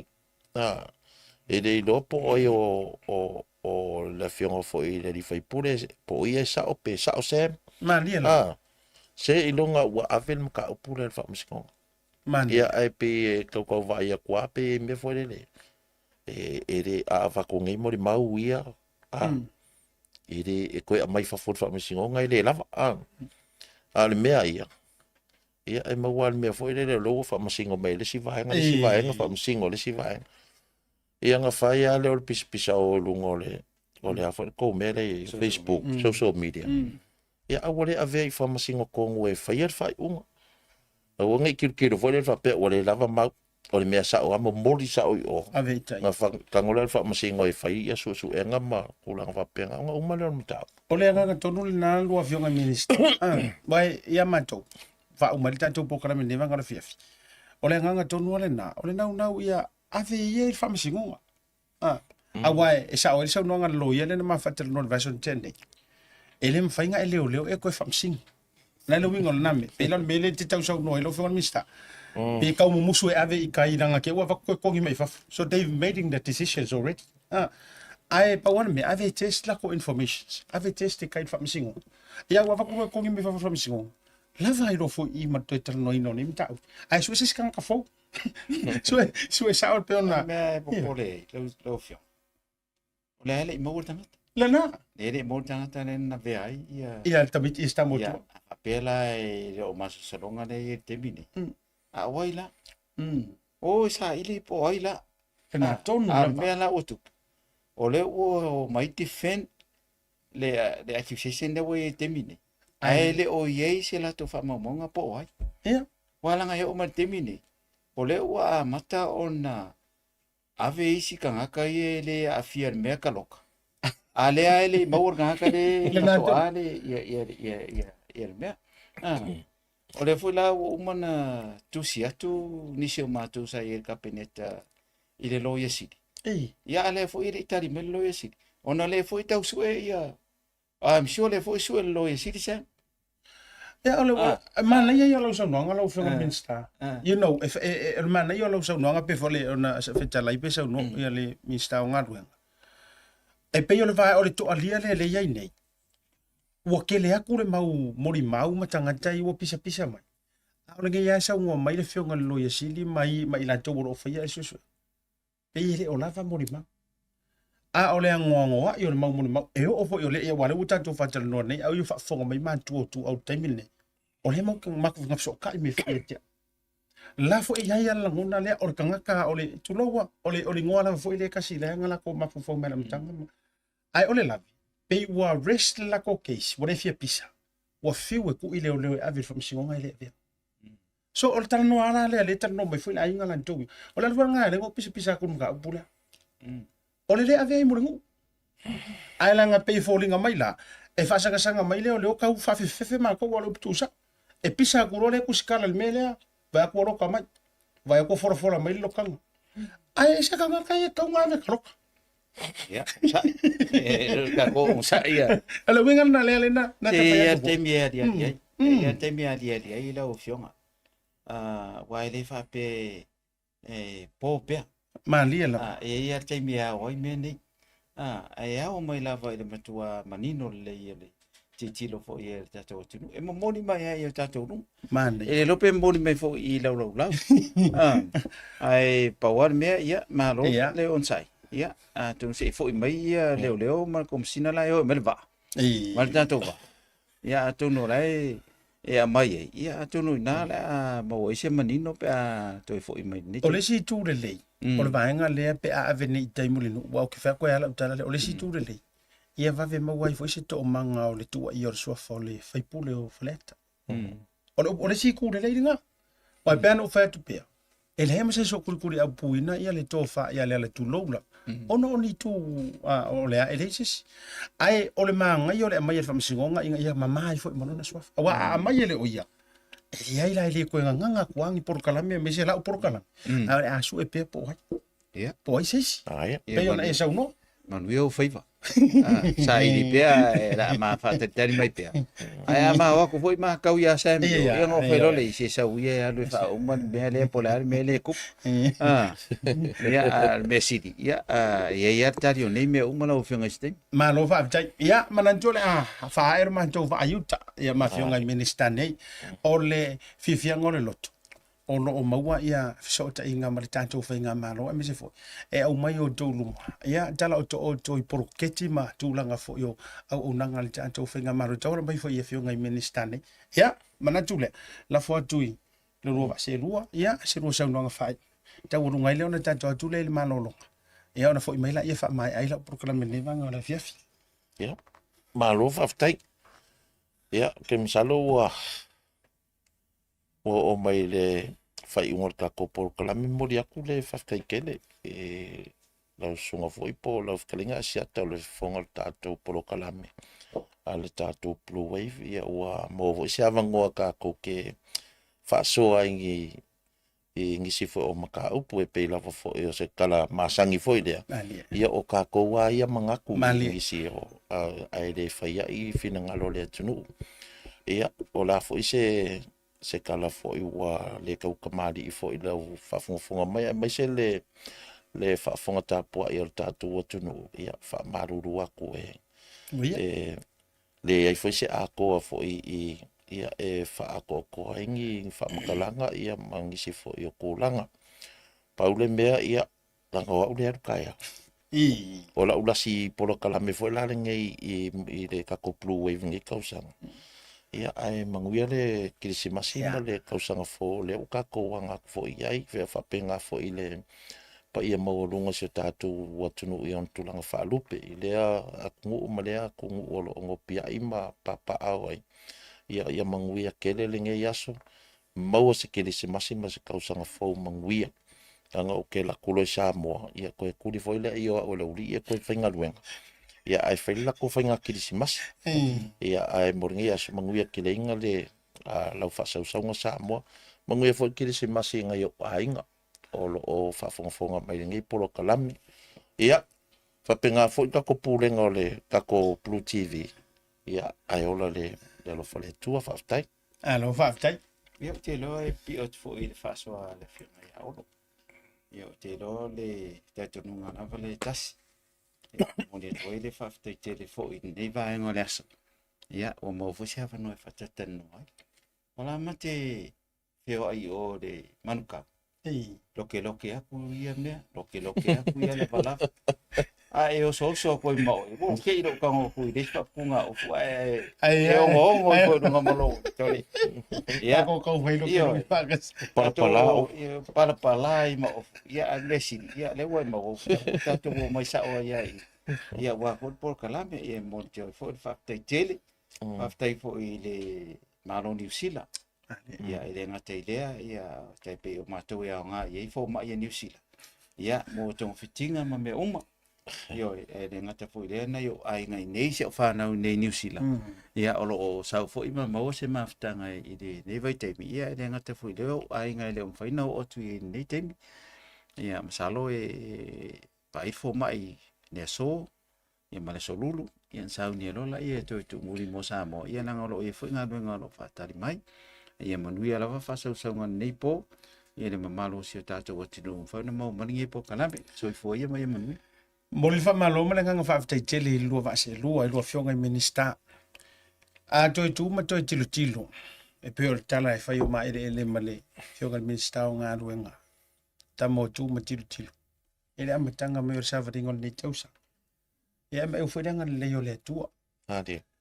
E le tau wilo e tasile nei ofisa e wafai mo lua to ainga.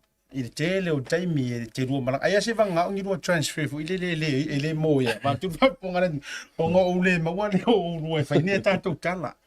E awa avea fo le Bluwave TV ma asitasi o to ainga fo i o lua fionga. Ia o ainga fo i e lua i aia tau fai ngā malanga mai. Mori fa maro ma fa tele. Au koe va ainga ia so ia i taimi o fai ngā malo tuanga ia tu. Ale mawang yo makua vangoa i le sunga tu le. E pe ar whakaringo vai a o pofu i le whakarikari merela. E le ma whainga sau sesi mingi ska e sau e whai setan. Le ropu tau tino lea. Ai vai whaafonga maua nei tunuanga le oka kou lakari ki te si masi whai ungo tausa. Ai asiri sira mai. Aso uma taimi uma ko iki le misi le. Tau te afi fio mai lau. O le amanga i o le tunu. Mori e whamaro man whaafatai tele. O le tau te tuia tau upuna fola fola. Ango le fisi sira mai la kung. Pe koe fo i maa ia tu lo le wari ia. E amanga ia mai mako umwha mamna me mako ia o le atinu ua lea o oloa lea nau tau vai mea ile amatanga. E nei lava fo. E a whamoni atu Christmas. Tu whamoni atu Christmas i ua fionga. E a pui whare ngā le tua. E a manguera koe kariu Samoa. E lau fionga. E a mesi fo i sunga la au le maa le toa. E a mesi le nopia iai. A tonu fo i te ua maua fiki se laki le fionga tamaita i pāne mia. Ia o le imalanga fo isa mo sina ma fa atatan no nga ono pia ia fo ile tuno ia o le tele tu ta tu ma longa fo mai fa uma le program ia le fa ma vai tu ma fio ngai minister ta ma ta tu fa sa no business so fo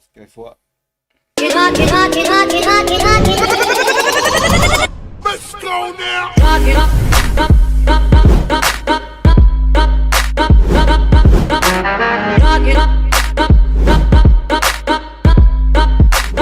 Rocking around.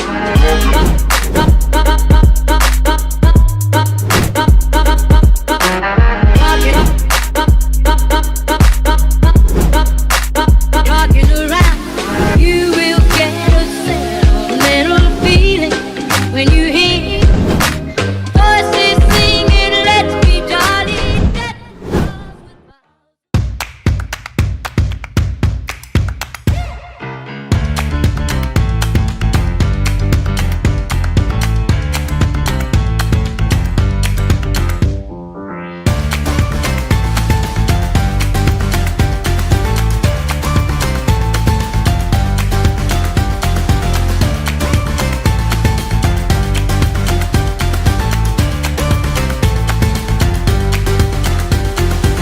Tasi Market.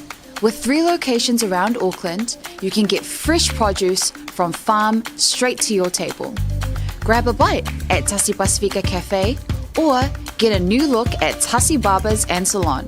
Tasi Market, your affordable local.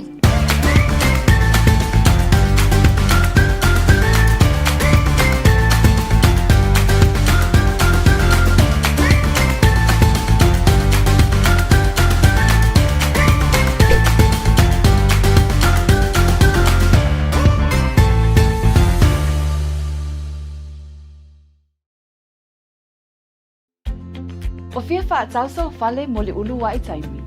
O iesau Kiwi Saver, ma e sila fia ina o na i tūle lei. Ai fia maua se whautuanga le lei mo mata upu tau teo ngā tupe, insurance, po o Kiwi Saver foi. Whaafe e so o tai, le au nanga a le Afi Advisors mo se whaatalatala noanga. Meli mai i le Facebook Messenger a le Blue TV, lo suwafa, ma le telefoni mo se whaatalatala noanga, ma anga vaai lo suwafa i se sei mo se telefoni fau o le ituainga o le iPhone. Text i le numera o lualua, ono I vatasi, 5 tasi o fitu, and be in the draw to win the latest iPhone this Christmas.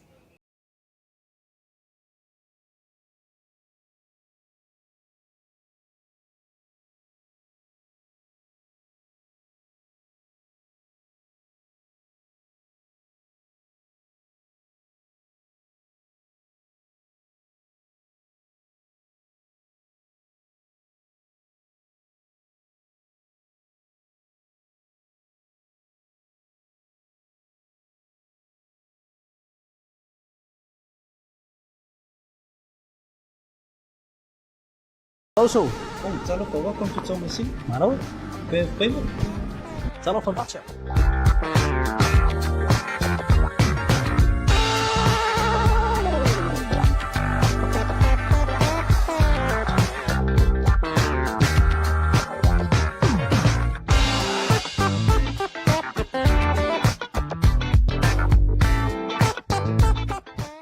Ia, toi foi me o tanto programe mai le malolonga fai ule nei. Na ua tau whaafonga maua le whaataltala noanga mafionga i Minista o matanga ruenga. Al malo, Public Enterprises.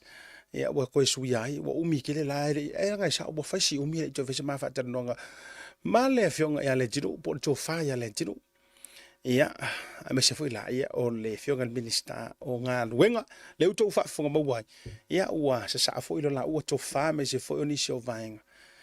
Ia, tu sa i o le fisilingi e ina o mata upu. O le ua mangi ngor kulanga le valele. Lo ruinga, e le iai se kupe ale malo whaanganga o iai moringei foi paia inga. E oso whaafua se i mei se valele pe o le punga mai, pe o le pau mai arkimu.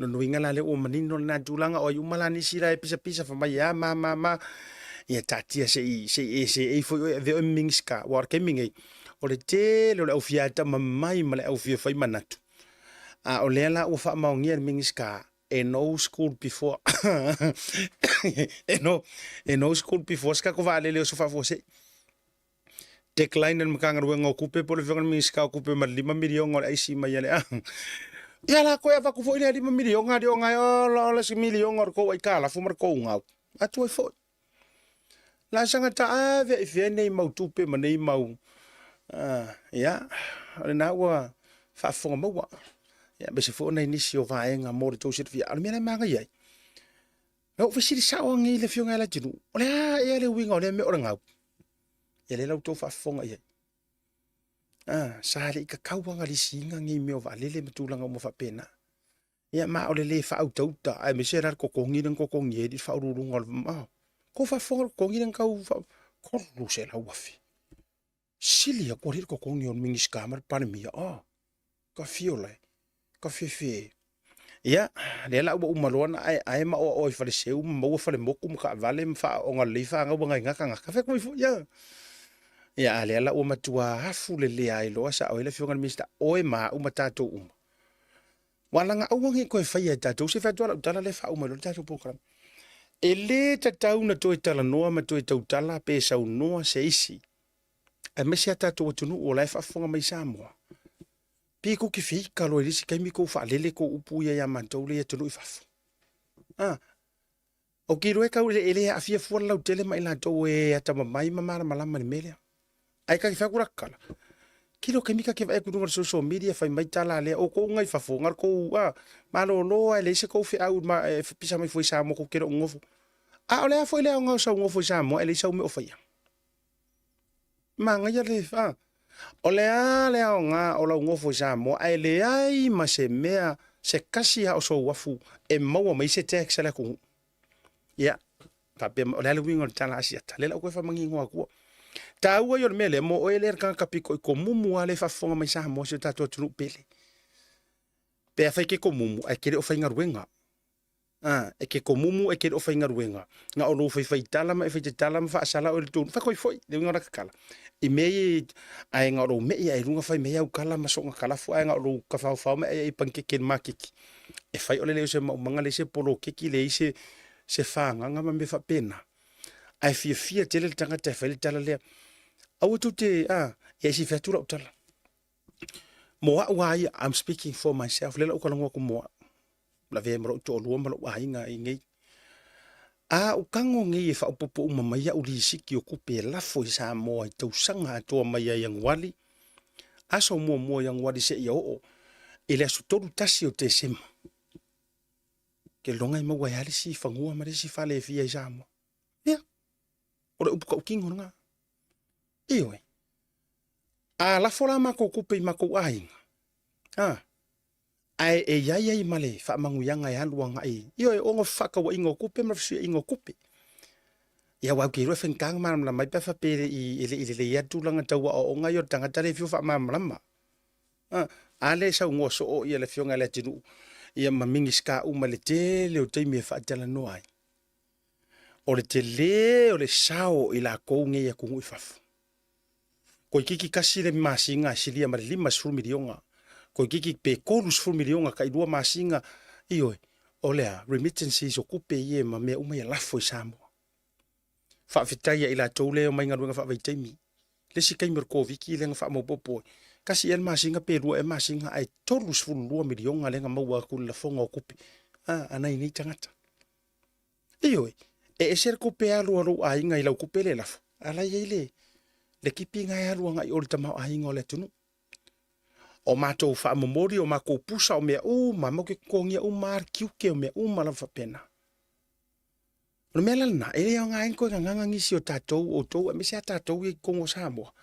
Ele au ngā inko nganga ile upu matou tustu silima mai. Ka kia ia kanga ka sa fia e whaid kalanga ia so ia. Ka kia kanga nga. Hai o tātou te whaia. Le nano whasoa toi le mele tau rungan programi. Lenga e tāua ia o le sao e o lo ia tunu i fafu. Lana fwoi lale whaftaina ne minister le afea mai o mātou ofisa whasalala. Ai o ele ke pi ke re fie saurungo mātou porkalame. Iyo, o ele e pe yo. O whaurungo mkangaruenga pi ko ke fia ma ko fia e. Tu te le fio mai. Ia ele fwoi se pole atua langa ele umi fwoi le na mea te sau whai. Pea ele sau e wha mamlama ma kari mai ma ko fsiri tūlanga o me whapena. Ia ai whaaftai. O le iei nau nau te inga fo i o nei nei fionga i minister e tūsa i o le maenga whaai ua le mātou whaataranoa. Po le mua le aviation ka upu e officer of Msingunga. Ta ua tele. Le vaenga lea ma le vaisua lea. Taurunga proklame nevanga la fefi. Whaaftai tele lava. Ia i le to tele o tau o lo filfili fo. Ia e mulmuri tai tātou whaataranoa. Tau sa ilis tātou wanoa. Ia ono le tau maua e malanga le sunga lau le male tole so tai au. Ia ai si tau so tai pia. Pe mo se avano. Ia ai ale ia ele a faina le. Ia ono olo i fo ia niso vai ngor tatu wa programa me se niso tatu fatanta no. E mo fa fa bo wina le so tai. Ai mo le so le vai al tai au. O le a ta automation update. Ia e tu sai foi. O le case. Foi le a si maluro malo. Ai nga kala nga. Tole wa mo wala so ka ingir kisi. Ia. Wa mo wala so ka ingir kisi. Iyo ale sunga pole sunga malo ya lio. Fatau malam. Kayaola o ko silsila la ia. E tu lang hor kisi le ala kuisa mo fusul ya e fusu angale. Awa ia le fina wina fo. Ia ole Hamilton. Ia awa fo ile tamari. Bangalo se mangore tu tamari la funga fa tele setta vol malupi o voli ko le fia fi tu al Blue TV. So fu me Emmanuel.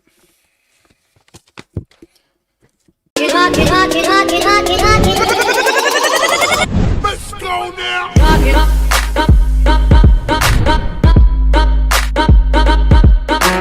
Rock it up.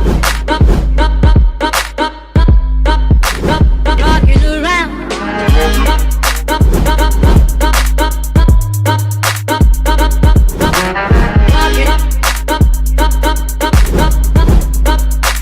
Rocking around. You will get a little feeling when you hear voices singing, let's be jolly.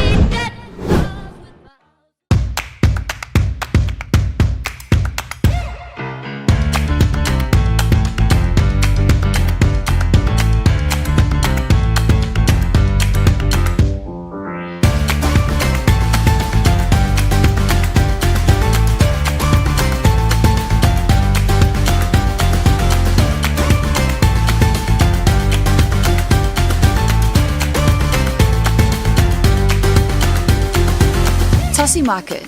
With 3 locations around Auckland, you can get fresh produce from farm straight to your table. Grab a bite at Tasi Pacifica Cafe or get a new look at Tasi Barbers and Salon. Tasi Market, your affordable local.